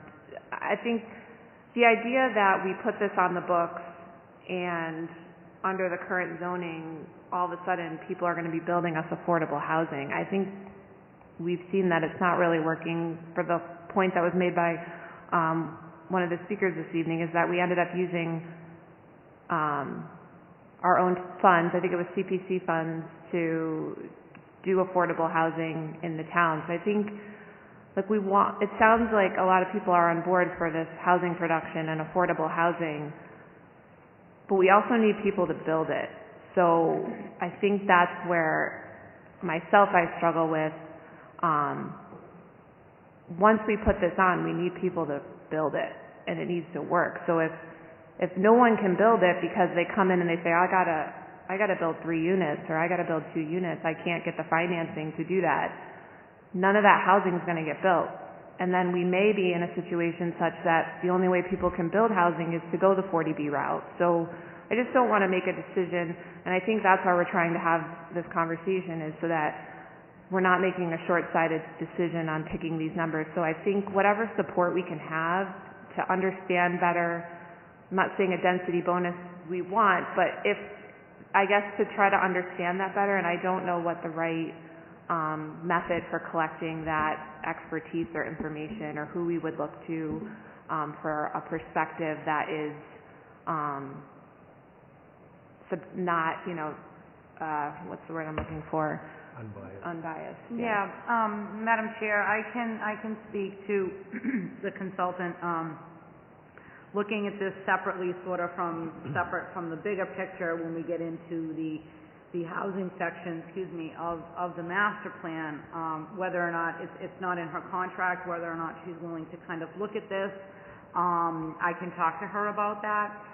She does have an extensive background in housing, in affordable housing and housing production plans, and she's now in the we got a massive data request from her, and various town departments are in the process of putting together a bunch of data. So it might be a good opportunity for her to kind of see, what are we doing, where are you at, and how does this particular version either help us or not help us.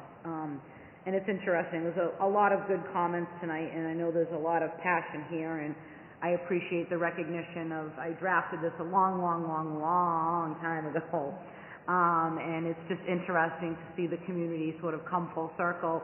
And as somebody who's very passionate about housing and about affordable housing and access and equality, it's nice to have support. And I think that if the main goal is to be supportive and to produce housing, I think we can work together with the various people that are interested in this topic to put something forward. Because again, the goal is to create housing, and we need to have language that is actually going to do that. And I think there was a lot of excellent comments here from the public and from the board members this evening, really trying to drill down and is this going to do what we want it to do? Is this going to produce, what we want to produce? And while we're talking here and we're sort of making comments about how we're not at our threshold, I do want to point out that the town of Braintree, even in the little that we have done, we're still at a very, very high percentage, and it's something that the community should be very proud of. Being in the high 9%, I've looked at so many numbers and done so many projections. Let me look back here now. Currently, we are at 9.2%. And if you look at, you can go on to Dhcd, you can Google SHI, and it will show you every community in the state and what their percentages are. And Braintree's up in the top. We also have a very high land area as well, contributing to our affordable housing. So I think that we've done some work. I think it's very important to do more work, and it's very important to preserve the work that we have done in the form of an inclusionary ordinance that works for everybody.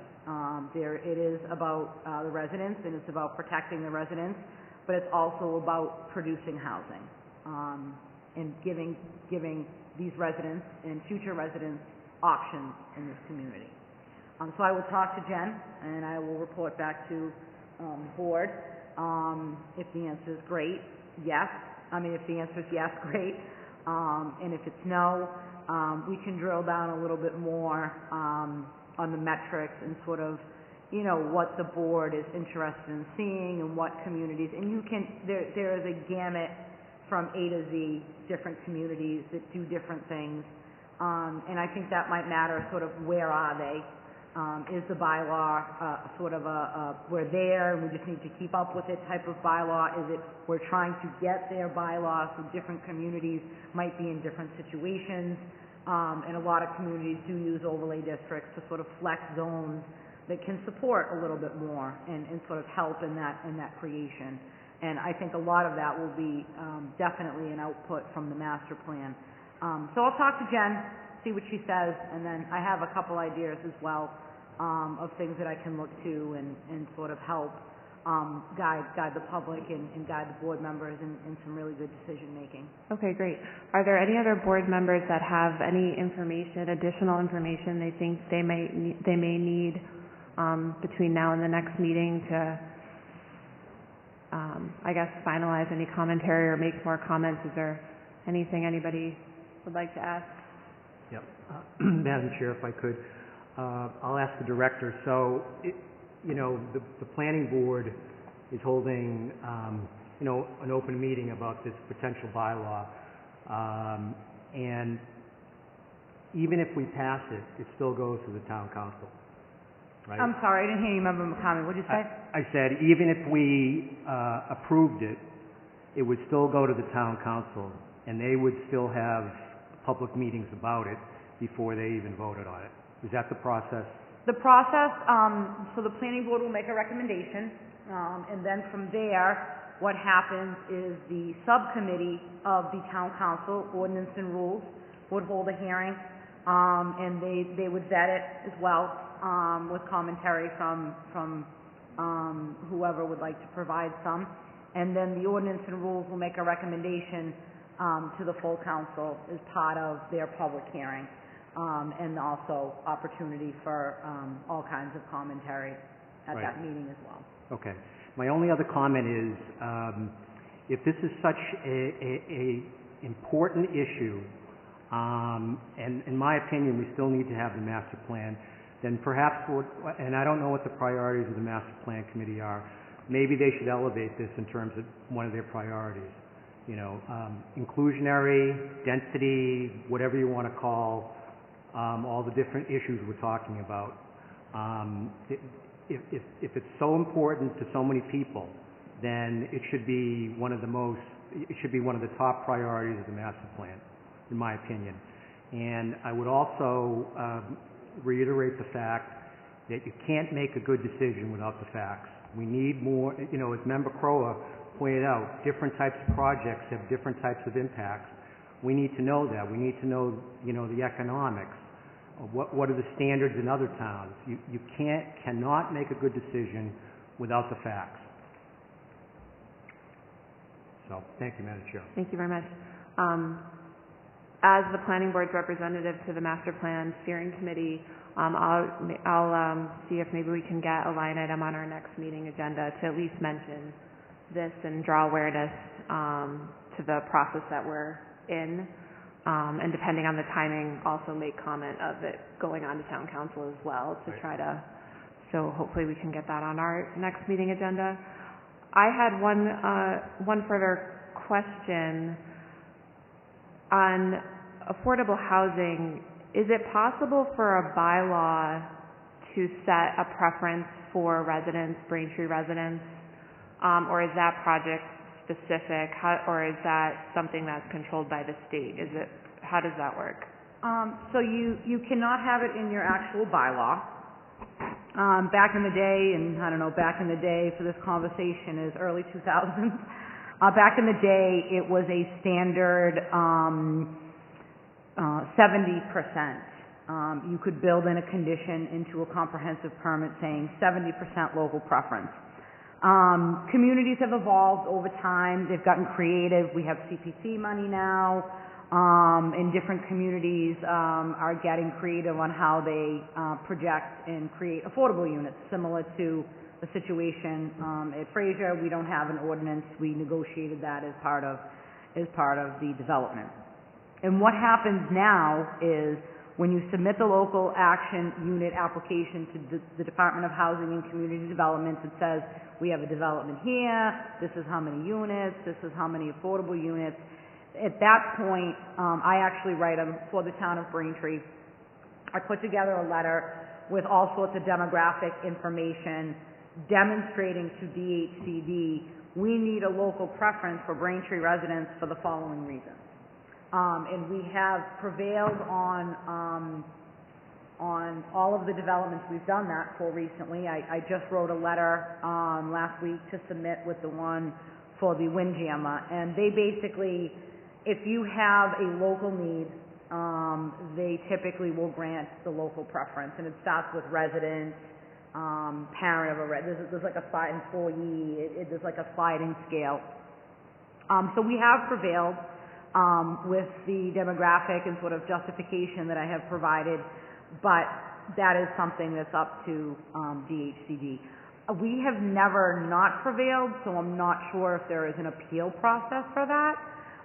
But I know that some different communities are starting to create a little more buzz around that local preference and trying to really project that, in that a lot of communities feel if we're going to have the impact, then our residents should benefit. And if you have a demographic situation, if you have an income situation, if you have high-priced rental market and high-priced ownership market, depending on if it's a rental development or an ownership development, that helps. That helps sort of in your justification. So it sounds like ultimately DHCD has the say on local preference. They do. Okay. Yep. And just for anybody who may not understand what we're talking about, when affordable housing units become available, they kind of become available in a lottery system. So it doesn't, just because affordable housing units are built in Braintree, it doesn't mean that a Braintree resident gets it. They have to go through the lottery process. And I think that usually communities try, as I think our director had just stated, they make the pitch for the community to get those units, to get community local preference, town of Braintree residents getting these units. But DHCD, the Department of Housing and Community Development, which is a state agency, they're ultimately the ones that say, okay. So just if affordable housing is built in Braintree, it does not necessarily mean it's going to be for Braintree residents. And I think that's always something that's very important. We want affordable housing and we want them for our residents. So I guess my question was just wondering whether or not we could add that layer to our bylaw to try to help boost our residents getting that housing. But all right. Does anybody have any more comments? Member Connolly? Thank Thank you. I had a question for the director. Is the local preference, would that be limited to the initial lease-up of the property? Yes. Yes, that's through the original lottery, and then most complexes wait list. And you know what? That's actually a good question. Is there two separate lists? Is there like a local wait list and then a general? I can't answer that question. We get really focused on the lottery portion of it and the initial and make sure we do everything right so we can count these units, but I can get an answer for that. Thank you. So does the local preference carry out through the wait list? I don't think that it does. I don't either, but I can find out. Thank you. Thank you. Does anybody else from the public want to speak this evening? I think before we move on.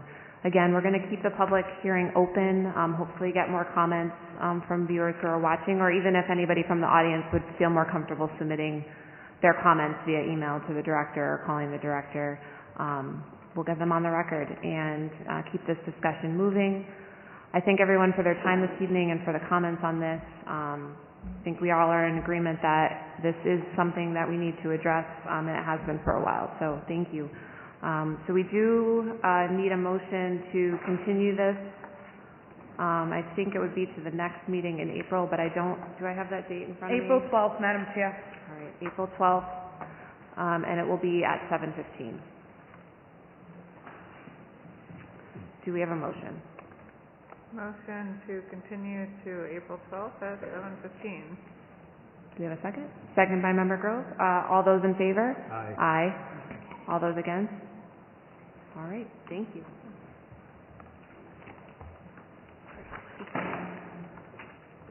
Where's my agenda?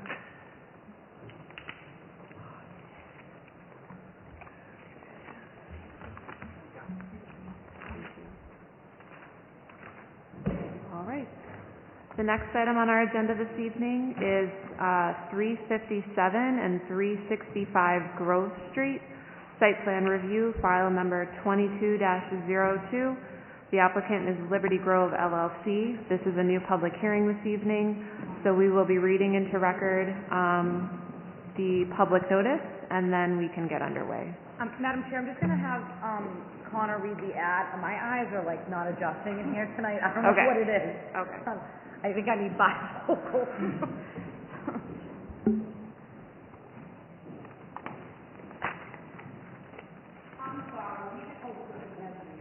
I was going to say, if you want to just set them up in the front. Sorry. We're getting back into our in-person mode. First time I've used it. Yeah, exactly. Dust it off.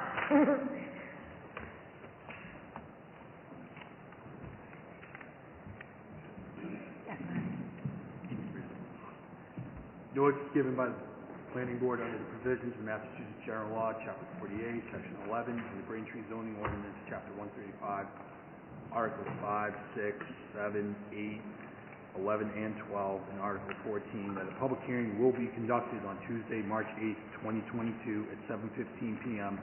in the Braintree Town Hall. The Planning Board will consider an application from Liberty Grove LLC for site plan review for the construction of a 13,200 plus or minus square foot retail pharmacy with a drive-through along with associated parking, stormwater, landscaping, and lighting improvements. The property is 67,850 square feet, has addresses of 357 and 365 Grove Street, is zoned general business as identified on a portion of Assessors Plan 1109 as Plot 6 and 6B. Thank you. If the applicant could just introduce themselves and then give us an overview of the project, that would be great. Madam Chair, thank you very much, and members of the board. My name is Michael Modestino. I'm an attorney in Braintree, and I represent the applicant, Liberty Grove LLC, and its manager, George Clements, in regard to this application for site plan review for a proposed project at 357 and 365 Liberty Street, Grove Street in Braintree. My client proposes the construction of a 13,200 square foot retail pharmacy store with a minute clinic,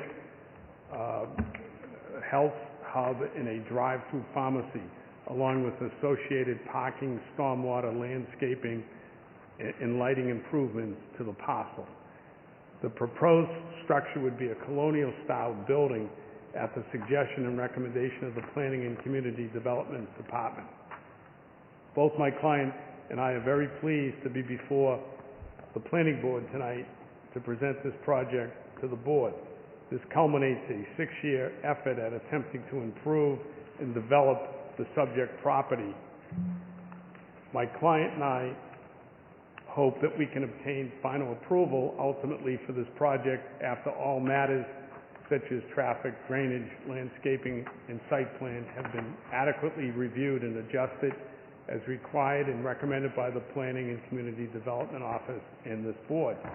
My client and I would like to sincerely thank the Director of Planning and Development, Melissa Santucci-Rossi, for her work and substantial efforts in getting this before the Board tonight, and for her work in getting the other components of the site done, such as the preservation of a historical building at 1066 Liberty Street, and the preservation of over 78,000 square feet of land for conservation purposes.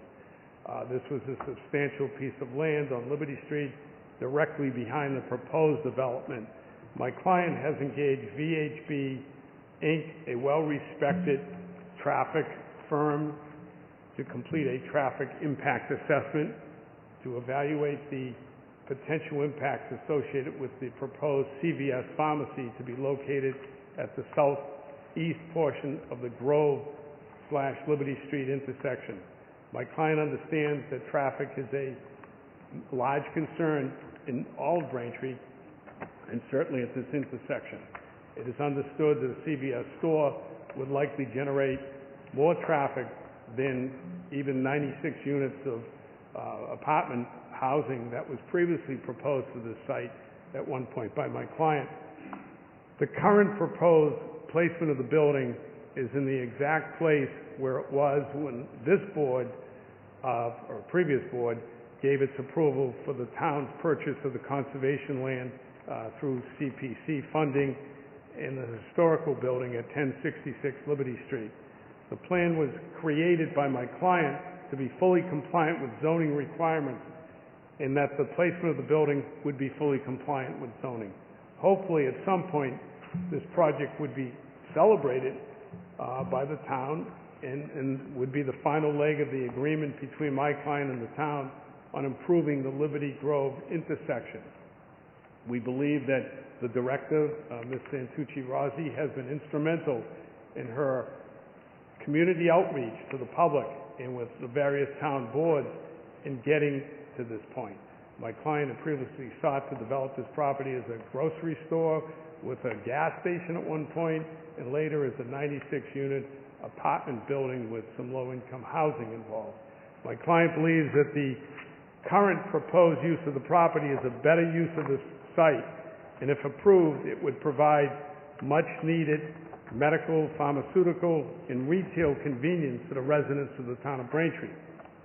If approved, my client would need to make a very large investment in this corner to transform it from its current almost blighted condition that it's been in for a number of years.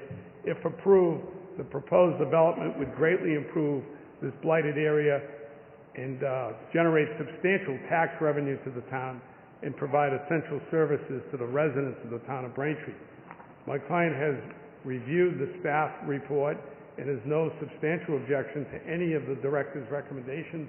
He is willing to work with the director and the Planning Development Office to resolve elevation issues and comply with all recommendations regarding drainage, stormwater, landscaping, lighting, traffic, and circulation of traffic within the site itself. On the conservation side of this, my client has already been before the Conservation Board, and that matter is pending, and he will work with them to replicate what is currently a non-existent wetland with appropriate trees, bushes, and vegetation, and that matter will be heard by the Conservation Commission April 10th. My client understands that there is a process to go through here, and he will continue to work with the staff at Planning and the director, Ms. Santucci-Rossi, and all town departments to get this project done in a safe an environmentally sound manner without unreasonable interference with the traffic and with nearby businesses and residential neighbors. My client respects the Planning and Development Director and her recommendations for improving the plan. The site plan that depicts the area, for instance, there's an area in the report that she indicates was 9.6 feet in a buffer area between the general business and the Residence B area. My client has looked at it, and he knows that he can make that 10 feet by adjusting the plan. So we're asking the board to consider this matter. We know that there's going to be a long process involved. I have with me today, this evening, Sean Hardy, who's the engineer in this project. He's willing to speak and answer any questions that you may have. I also have a representative from VHD Traffic, Vino Calacchieri, and he's here to discuss traffic or answer any questions about traffic. We also have Nick Veloso from Williams Stock Architects, Inc., and he can describe the building and the layout and why certain things are being done. And that's what I have. I'm certainly open to any questions, and if the board is willing, I'll have the engineer come up and explain the plans that he's drawn. Okay, great. Yeah, I think it would be helpful for the consultants that you mentioned here, maybe just to give a very brief overview. We don't have to get into too many technical details. I know there are a couple peer reviews underway, and that you are also working through Conservation Commission permitting. So we can mention that after you give your overview. But if you just want to mention kind of an overall scheme for stormwater and utilities, an overall layout of the site scheme, maybe the architect can speak to that. Anything that's unusual may be helpful to point out to the board. But other than that, we can say kind of just an overall from the consultants here tonight. Okay, thank you.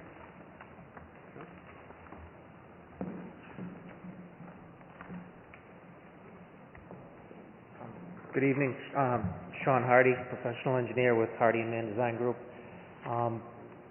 As stated, so this is at the corner of Liberty and Grove Street,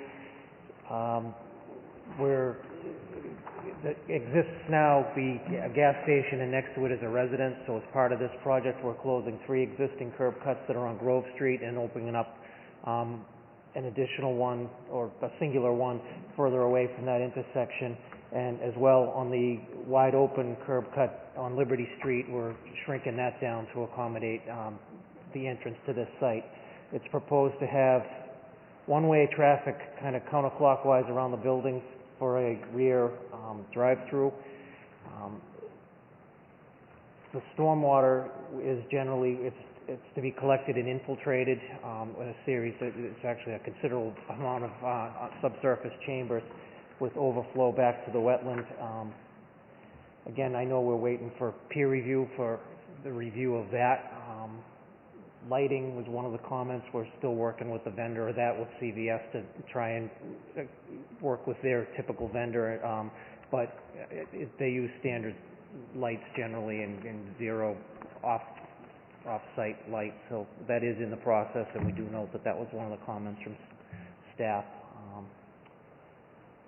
I mean, tough with that's generally it as far as engineering goes. Yeah, I would ask that Nick Velosi, the architect, come forward as well. Thank you.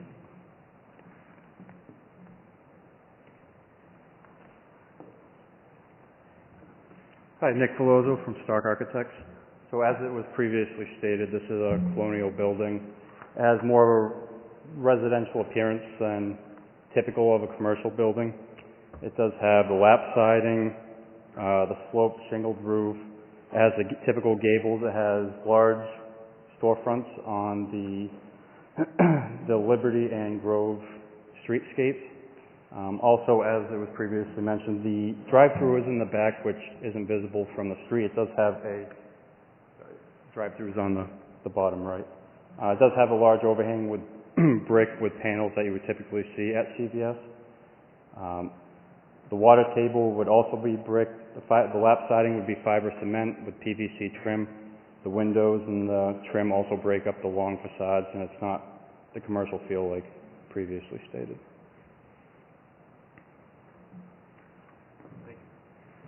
Madam Chair, I'd ask that the traffic expert come forward too. Great, thank you.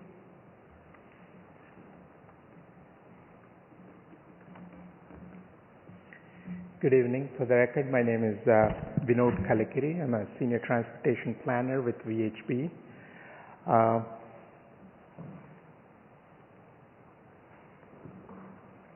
As mentioned earlier, there is a pretty substantial traffic study that's been prepared and submitted as part of the filing. It's our understanding that it's currently being peer reviewed by an independent third-party consultant, so we'll be looking forward to working with planning staff as well as the peer review consultant on their comments. But the study itself was prepared in accordance with applicable guidelines. Grove Street is under the jurisdiction of Mass DOT, as you know, and Liberty Street is a town road. The intersection, as the attorney mentioned earlier, there's a plan as part of one of the other projects to make certain improvements at that intersection. There's been funding set aside for those improvements. At this stage, we did not assume that those improvements would be in place because the specific details haven't been ironed out, but the analysis does look at current conditions, what happens out there, future conditions without the project. So independent of the project, there are other planned developments that could happen and that will happen, so we accounted for that. And then on top of that, we add the additional traffic estimated for the pharmacy use. And we take all of that into consideration, and all the details indicate that the transportation system, even in its current condition, has the ability to support the traffic with some timing changes. But we do know that, again, through the peer review process, there will be specific questions that we'll be addressing. The curb cuts are being designed to accommodate the project. 3 curb cuts on Grove Street are being consolidated into a single curb cut at the farthest point away from the intersection, and the existing curb cut on Liberty Street is being maintained. So to have 2 curb cuts on each of the 2 streets abutting the site, which in and of itself is a huge access improvement compared to what's out there today. But we're looking forward to working with town staff and the peer review consultant going forward. Okay, great. Thank you. Just, you mentioned, can you just speak, I think broadly even, just to the current conditions of that intersection and the specific impact of this project, just to overview it? I know the technical data is still being peer reviewed, but just kind of overview. Sure. The previous use, as you know, it was a gas station with service involved. We did not take credit for the traffic associated with it, but there is comparison in the analysis in the study showing what the numbers compare. Overall, that intersection, there are certain movements that are congested currently. Pretty much a lot of the turns are in shared lanes. You don't have dedicated left turn and right turn lanes on the legs, and that causes certain level of congestion. But again, the added traffic, when you look at the number of new vehicle trips per hour that would be added to that intersection, would not elevate the level of impacting those intersections. There are specific metrics both in the town's requirements as well as standard DOT requirements of what you consider as an impactful development in terms of trip generation and delays and queues. Pretty much all of those metrics are within the range. I mean, the delta is not significant enough to trigger any substantial mitigation. And knowing that, again, there will be additional improvements that are coming here as part of other projects, the study itself hasn't identified the need for anything substantial beyond signal timing modifications at this stage. Great, thank you. Thank you. Madam Chair, members of the board, I also have my client here, the developer, the applicant, and he can answer any questions that we can't answer. Okay, sounds good. And then just a reminder too, this is a public hearing, so if there are members of the public who wish to ask questions or to make any comment, please just kind of either step up to the podium or you can leave your hand and I'll recognize you to come up to the podium, but don't hesitate to ask those questions if they come to mind. Is there anybody from the public who wants to ask any questions at this time? we'll open it up. Oh, yep, there's a gentleman in the back.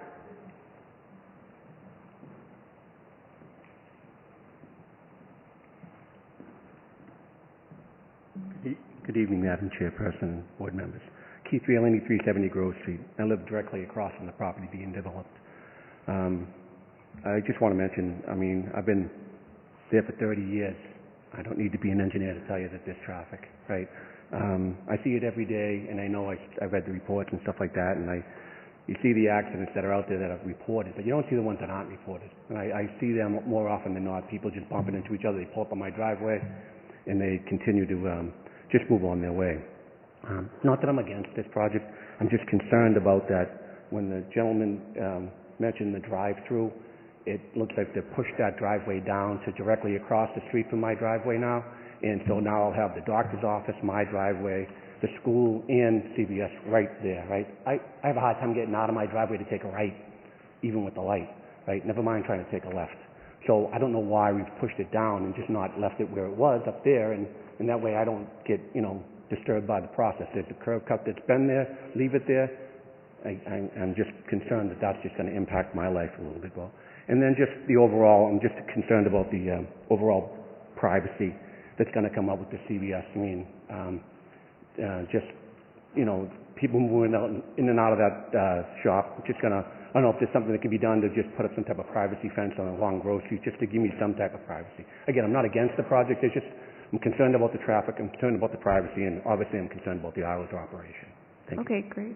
Thank you. Sir, before you go, are you across Liberty or Grove? I'm across Grove, so I went behind Braintree Market and Nettleman, it used to be Nettleman's office, now it's Allen Dental. Thank you. Thank you very much. Yes, come on up. Hello again, Madam Chair, members of the committee. My ex-husband and I are here to support the development. I am right at the corner of Liberty and Grove on the Liberty Street side, so I'm contiguous with the Braintree Market. But as my neighbor, Mr. Rialini, said, although we both are in agreement that we like the idea of finally that blighted area getting developed, I look at it from my kitchen window every single day, and I'm tired of looking at blight. I too am concerned about traffic, only in the extent that I have 911 on speed dial because I'm rendering assistance every 3 weeks, because there's always accidents. Mr. Rialini sees the little fender benders. I see the big intersection crashes right in the intersection. So traffic, although I understand it's an issue that's, going to be discussed and studied, I don't know how to fix it. I certainly don't think it should detract from getting permission, but traffic is crazy in that intersection. And I've had accidents where they actually spin into my driveway too. The only thing I have concerns about is the way that the lighting is, so that all of our properties don't have lighting specifically going right in to our homes. I'm sure that could be something that could be mediated. And I also would want someone to be a little bit concerned about any potential for theft. There's been 2 break-ins at the Braintree Market in the 31 years that I've lived in the property, and I just would want to make sure that there's some mindfulness being made to security, because of course with the issue with drugs and what have you. I don't know if that's part of your purview or not, but traffic, I can't even get out of my driveway, and I have 2 entrances and exits. So not that it's going to be something you can fix, but it would be something that would be nice. And I like the idea of the traffic man talking about maybe dedicated lefts and dedicated rights, and maybe even some police traffic enforcement, because they go down. I lost a dog on my street because they go 90 miles an hour and it's 35 miles an hour. So these are all just things that I'm sure will be addressed as you go forward in planning, but I am in favor of it just because it's pretty and it's going to make that blight go away. Thank you. Great, thank you very much. All right. I'm going to open it up to board members. I would just like to, before I do that, ask the department just for an overview on their side of where the project stands, an update on the peer review processes, and maybe any other, I know they're in front of conservation, so just kind of an outline of the town departments that are working with them right now.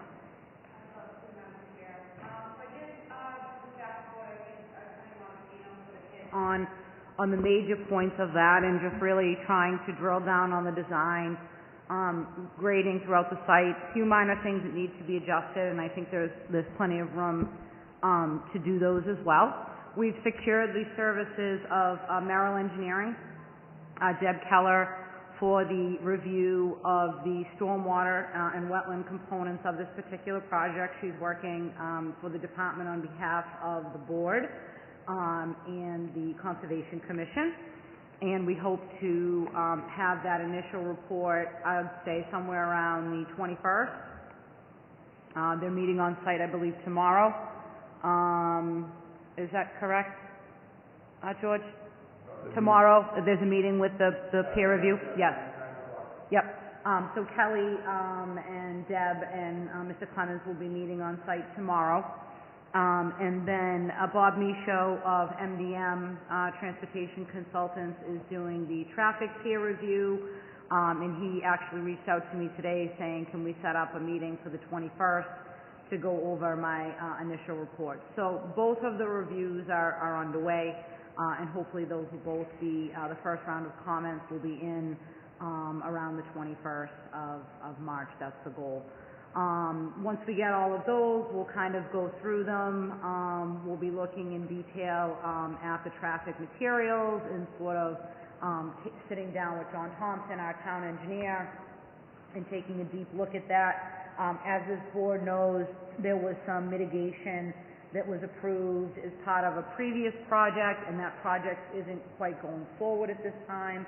My understanding is that Brigham is repositioning. They have, in fact, purchased the property at 60 Columbian where the lottery building was.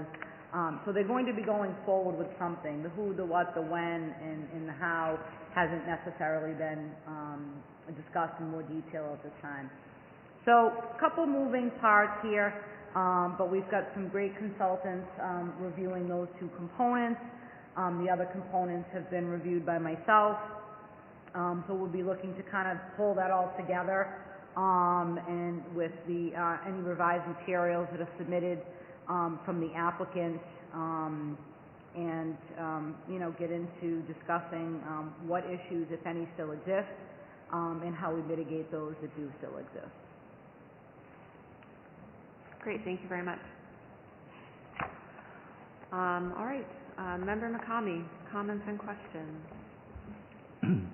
Thank you, Madam Chair. When Mr. Hardy rose to speak about lighting, and then, of course, we had the neighbor talk about lighting, it reminded me that when we did the CVS project on Elm Street, those same issues came up, and in fact, if I recall correctly, either the architect or CVS put on some sort of gooseneck lighting, which was different than their typical store, and also, as in many other projects, ensured that the radiant light from the parking lot didn't shine on the residential areas. So my point simply is every project is different. I'm not suggesting, to compare the two projects, two CVSs, but what I am saying is, it's a nice initial design. They added some special features in the Elm Street one to fit in and look nice. Maybe it was our former chairman who suggested that. So I just encourage you when you can. It is in a neighborhood, and it's going to be a very prominent, location. Make it look good. Make it look great. So I guess that's where I was going on this. And I think we did that with the Elm Street one, so I just bring that up. Secondly, I know we mentioned it as the resident did. I was going to ask, with the two curb cuts, are we going to allow left and right egress on both of those curb cuts? I'm assuming so, but I just want to hear it from you. That is my understanding, Okay. Mr. McCamey. Okay, thank you. And I know it's just a rendering for now, but those are pretty darn big CVS signs that we have. I don't know what the compliance issue is for the director, but are those just renderings, or is that what we actually think might be the signage? I don't have the signage. This is a rendering. It's just really just a rendering. Okay. Okay. I'm sure we'll look at that, more intently. And then my last question is, have we found any hazardous waste from the gasoline station? My understanding, and I can have Mr. Clements address this directly, is that it's been, checked and cleaned out a long time ago, and it's been given a clean bill of health, but I'll let him address it. No, the property was, we have all of the reports. We have no contamination issues. Obviously, if we hit anything during the construction, we'd bring in our consultants and we'd properly remediate it, but it was handled many years ago through Sunoco and prior to our purchase. And we also have guarantees within our deed that we don't have any environmental concerns. Perfect. Thank you, Mr. Clements. Okay, thank you, Madam Chair. Thank you very much, Member McCamey. Member Kroha, comments and questions? Yeah, thank you. One of my questions is going to be the status of conservation, so I will wait to see what comes out of that. The other two questions really have to do with traffic, the fire truck access, if that's been looked at the site. I'm not sure if they need to go by the drive-through, and if so, if that's sufficient. And then also, as part of the traffic review, if it's been looked at, any direct effect on the school bus situation with the Liberty and South School being fairly close, whether that's anticipated to be any question or impact. I believe all of that was accounted for in the initial study, and we expect comments back from the peer review, so I think that's something we're going to need to look at as well, certainly in the proximity of the school, so we're aware of that, and I'm confident that the consultants will keep a mindful eye on that. Okay, thank you. Great, thank you. Okay. Member Grove, any comments or questions? Thank you. Given its proximity to the residential area, do you have any idea what the hours of operation are going to be? I'll have that at the next meeting, but it's not going to be a 24-hour operation. I think it's going to be commensurate with what we see at the other location. If it goes 24 hours, I'd like to see the lighting reduced after 11. Yeah, no, we're not looking for a 24-hour operation. Okay, thank you. And also, is there any plan for any traffic circulation on site? That you go one direction or the other around the building? Yeah, so the way it's designed is when you enter once you're into the drive-through area, that's all one way. So it actually does operate that way, and I would suggest them by the point of stuff. Thanks. Thank you, Member Grove. Member Kent, any comments or questions? Question about the traffic. There's, as you know, across the street or diagonally across the street, there's an existing CVS that generates a lot of traffic as well, especially if you're coming out of the parking lot and trying to take a left on the Grove. That's difficult. How much more incremental traffic going in and out of this CVS versus the other one would you anticipate? I think it would be hard to decipher exactly what traffic is directly into the CVS, which I believe you're talking about the one in the mall. But I would anticipate this is going to be a little more convenient, and with the drive-through, I don't think it's going to be as active. But I think there's, we're removing one CVS, we're building this, so there will be some impact, and I'm sure they'll account for that as part of that traffic study. Actually, let me have the traffic expert answer that. Yes, I'm sure the peer review will get into a lot of those details, but generally the new facility, again, as you said, there's a store right across the street, so you would see similar volumes of traffic. The incremental traffic is usually just the attraction factor of having a new store here maybe, but generally it is serving the same demographic, the same population. The convenience of the drive-through is only an added benefit, so parents, mothers with kids in the car don't have to get down from the car and walk into the store, things of that nature. But generally, the incremental increase of traffic for this store, if you were to look at the number of transactions, the number of scripts that are transacted at the store across the street, you wouldn't see a huge bump just because they're moving across the street. So there's the drive-in offering, the drive-through function. In this facility, there wasn't in the other facility. It doesn't, but again, as I said, that's more of a convenience factor than anything else. I mean, we do have metrics, and we actually, as part of the coordination of the planning staff, we actually counted one of the other sites in Braintree to get an idea of what their traffic volumes are, and the numbers that we use are well correlated with the numbers that we counted at other locations, which is a standalone facility, not within a plaza. But also we did additional counts at 3 other locations where drive-throughs are located, and we have data for drive-through queuing as well. So all of that is built into the study, and it's part of the analysis, and you'll be seeing that as part of the review as well. Okay, thank you. Thank you.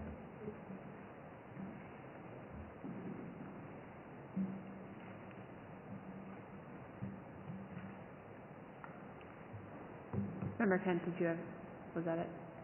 Okay. Member Connolly, any comments or questions?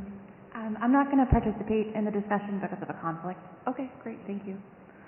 I just had a comment on just overall circulation. It was discussed about an idea of one-way circulation. I want to say there's similar signage at the other CVS in Braintree. Madam Chair, I just want to pause for a second. Member Conley, are you recusing yourself from this? Yes. Okay, you shouldn't be sitting. If you're not going to participate in this matter, you shouldn't be sitting up here in the table. If you want to go sit in the back of the room or go out in the hallway. Thank you. Member Connolly, if you want, you can actually, I think she can go into the BCAM area. Oh, she can go into BCAM. Yeah, you can go into BCAM or you can go out, whichever you want. We'll holler for you. Sorry. So what happens when you're in person for the first time, all these things I know. think about. I know. Thank you for catching that. We got to get back into the into the groove of Thank things, you. yeah. Thank you. Sorry about that. That's okay. Just a comment on circulation, if maybe you can just explain it again. But I see the signage for one way, but the physical build out of the site would easily allow for that to just be normal two-way traffic, and I'm wondering if there's a specific reason why you need it to be one way, and just kind of the reasoning about the circulation. Are we talking about the drive-through? No, just like that entrance off of Liberty Street. That's because of me, Sean. So, yeah, I didn't want to throw staff under the bus. Throw me right under. The fear from staff was that if these spaces were in use and... Oh yeah, you have to carry the microphone over with you.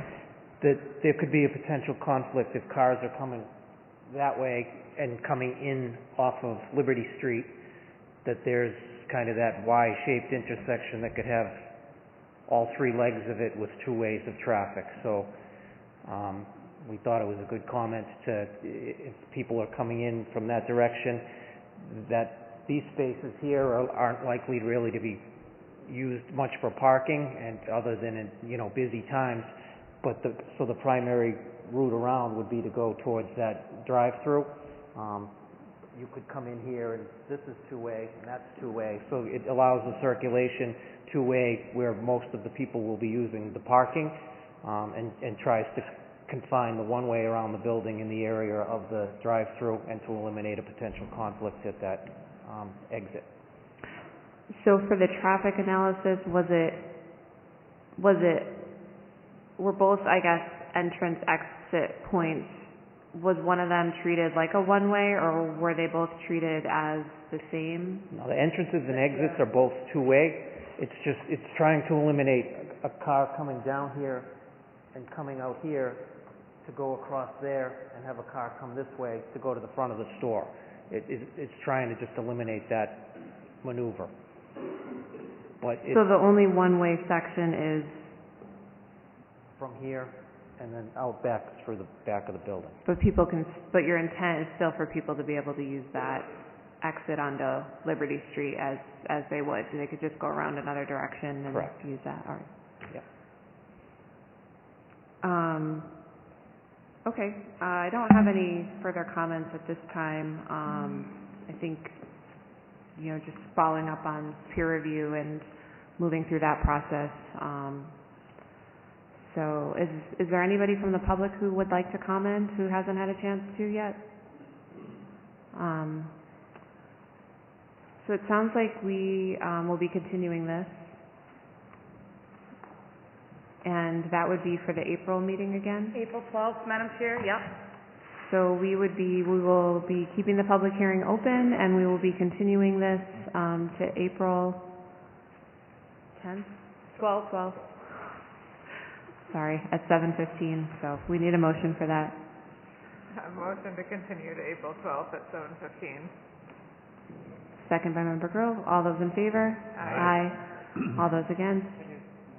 All right, we will see you next month. Thank you, Madam Chair and members of the board. All right. Thank you.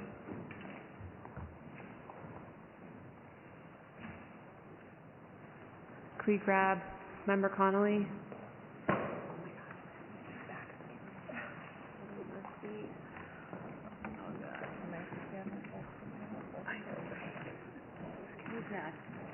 Can we get Member Connolly back? Oh, is Connor going?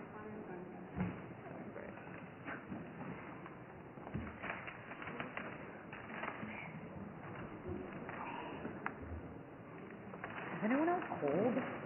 No, my seat feels like Something about this rum. My feet are sweating. I swear, I get like sick in this rum. Totally different.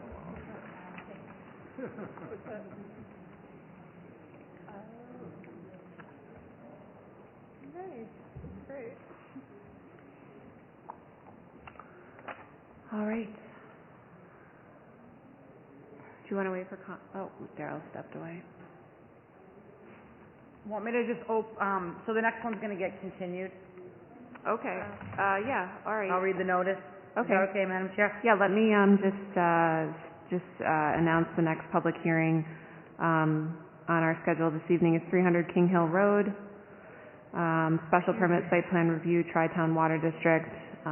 Read into the record the public notice to open the public hearing.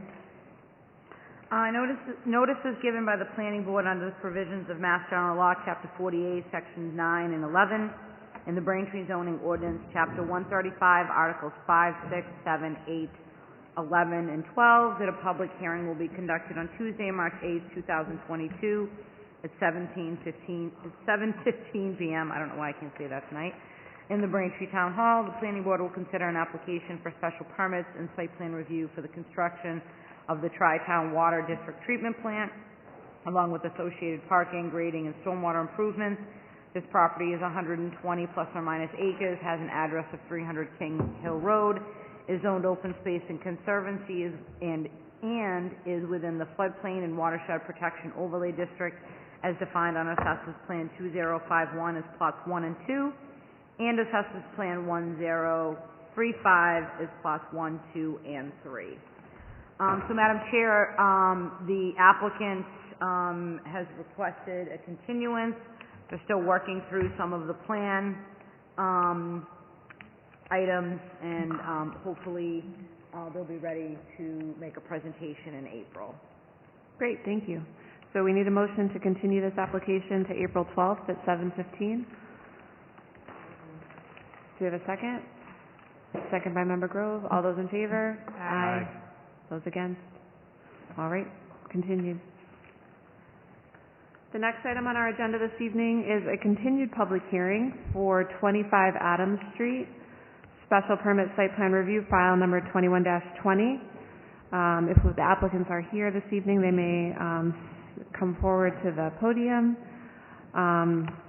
As we customarily do, I would just ask for an update on the materials that may have been provided to the department, and just kind of an overall perspective from both the applicant and the department on where we are, and then we can open it up to comment. Madam Chair, since the last meeting, I have had a couple discussions with Leah. She is the co-applicant with Valerie on the building at 25 Adams Street, and Leah has submitted some additional material that's been circulated to the board members, a little more information about her business and her response to the special permit criteria. Valerie also provided a response to the special permit criteria. Both of those statements and information was taken to formulate the findings that you see in the draft decision that has been prepared. I also had some discussions with the property owner, Mr. Tenaglia, and talked to him about the floodplain and the storage and those types of things in there, and the necessity to remove those unpermitted items within the floodplain. And we're going to be meeting on site. We had a meeting scheduled, and then we got some big snow. So I'm going to regroup with him probably in the next couple weeks, and understanding that there's quite a bit of materials there, and that he's a small business owner. And I put in the draft conditions that he has until July 31st to remove the items. There's some really large box trailers that are just literally, I have no other way to describe them besides on the bank. So what's in them, get them out of there, and then get the units out of there. So I felt as though that was a fair time frame. We recently worked with 140 and 150 Wood Road at the last meeting, and sort of enabling the petitioners to go forward without being held up due to some issues related to the property owner, and sort of giving him the time to do that. So circulated to both Leah and Valerie, as well as Mr. Tenaglia, the draft conditions. I spoke to Mr. Tenaglia today and went over a couple questions that he had. You know, the document can seem intimidating when you're not used to the language and the things that are in there. So he had a few questions, and we answered those. And he asked, do I have to be there tonight? And I said, no, you don't, and represented to him the information that I just shared with the board. So planning staff is satisfied. The draft conditions are drafted, and I have no further comments. There was a couple things in the staff report that I had spoken to Mr. Tenaglia about, and those primarily about locating the dumpster in a permanent location out of the 100-year floodplain and closing that, and then to stripe a handicap parking space. He has some concerns about the condition relative to the ADA compliance, and the compliance is what's applicable given the scope of work. So we're not looking for him to put in ramps and take out stairs and all these things from within inside the building, but he does trigger the requirement for an ADA space, given that he has over 14 spaces on the site. So that will be followed up with an as-built plan. And hopefully we can close this out and have, a much neater site with these two small businesses being legitimized by the fall. Great, thank you. You're welcome. The applicant, if you would like to speak on behalf of this process or add anything to the commentary this evening, now would be the time to do so. We didn't think that we were waiting till the fall to complete the special permit process. I had some conversations with the mayor as well, and he had spoken to me and told me that my business and Leah's business, we should be able to get our special permit approved because his site has nothing to do with our businesses. But we will work with Felix to make sure, Mr. Tenaglia, our landlord, that he will come to terms with the special permit, but it wouldn't affect the opening of our business. I don't think Valerie understands what we're talking about. So there's the opening of the business, and then there's the compliance of all these conditions. And because we've given him extra time to do that, we're not going to close the decision out until all of that's done. So your businesses that are operational can continue to stay operational, but we're just giving him extra time to do these things because he can't get them done in short order. Okay. Yep. And then just one more question on page 7 of the staff report. It says that the retail and service use will not provide exterior signage or media related to the use. The existing signage at 25 Adams Street is unchanged, and there was always signage there. City Fuel has 2 signs, and then underneath City Fuel, he always had signage of people in his building. So I'm just unclear of why we would not be allowed to put existing signage there to existing signage just underneath. Sure, I think... Which condition are you referring to? Number 6 on page 7.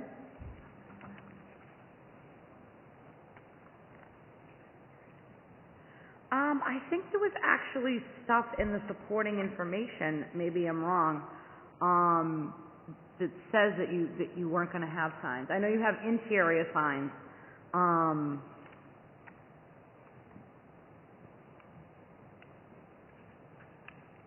Yeah, so in your response, you say business signage will be interior only.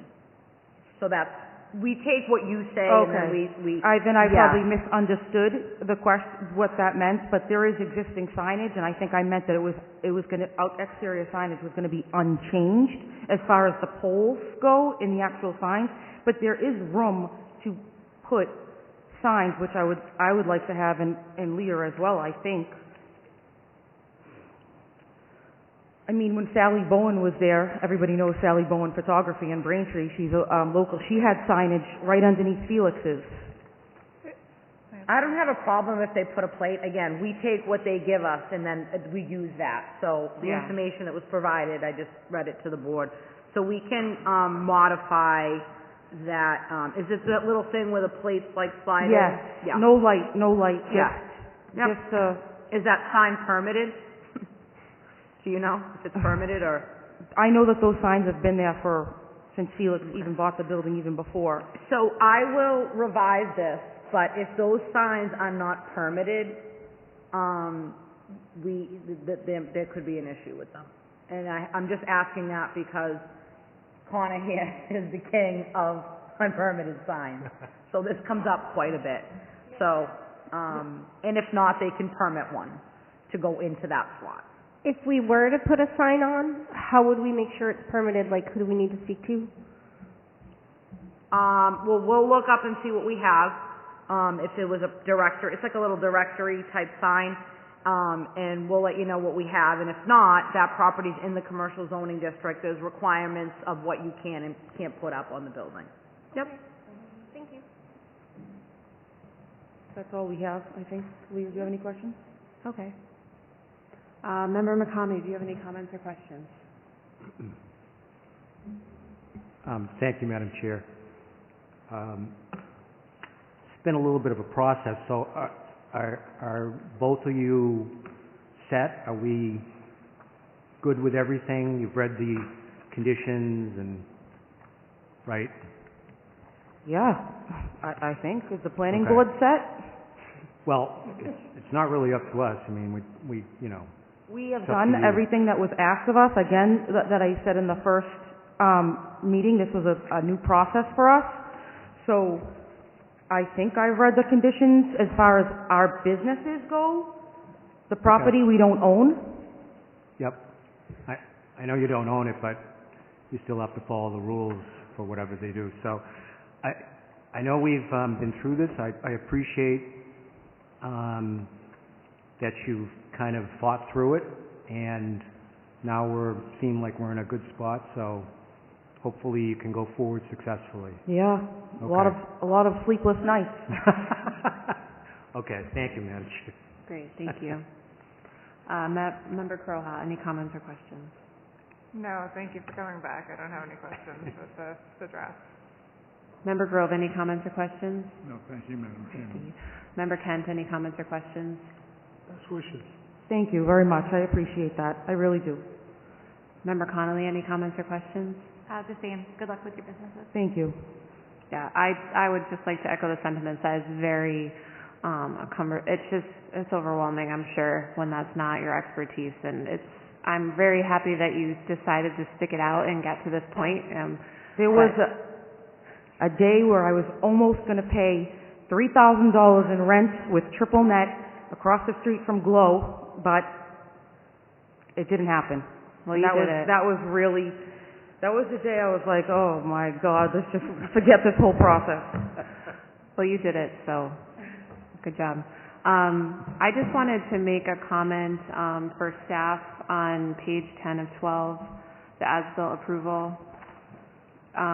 If the as-built plan is going to be required to show property line, that would require land surveyor certification. So where it says it may be prepared by an engineer and or a land surveyor, I think it should say and land surveyor, or just land surveyor should have priority on that.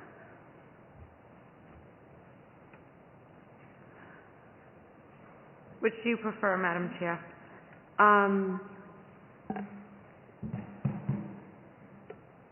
I think that may be I think in this instance it needs to say land surveyor for this project, but we can maybe have a separate discussion for that condition. Yep. Outside of this. Thank you. Thank you. All right, so is anybody from the public, while the public hearing is open, would anybody like to say anything? All right, so let's close the public hearing. So Chair will entertain a motion to close the public hearing. Second by Member Grove, motion by Member Kent. All those in favor? Aye.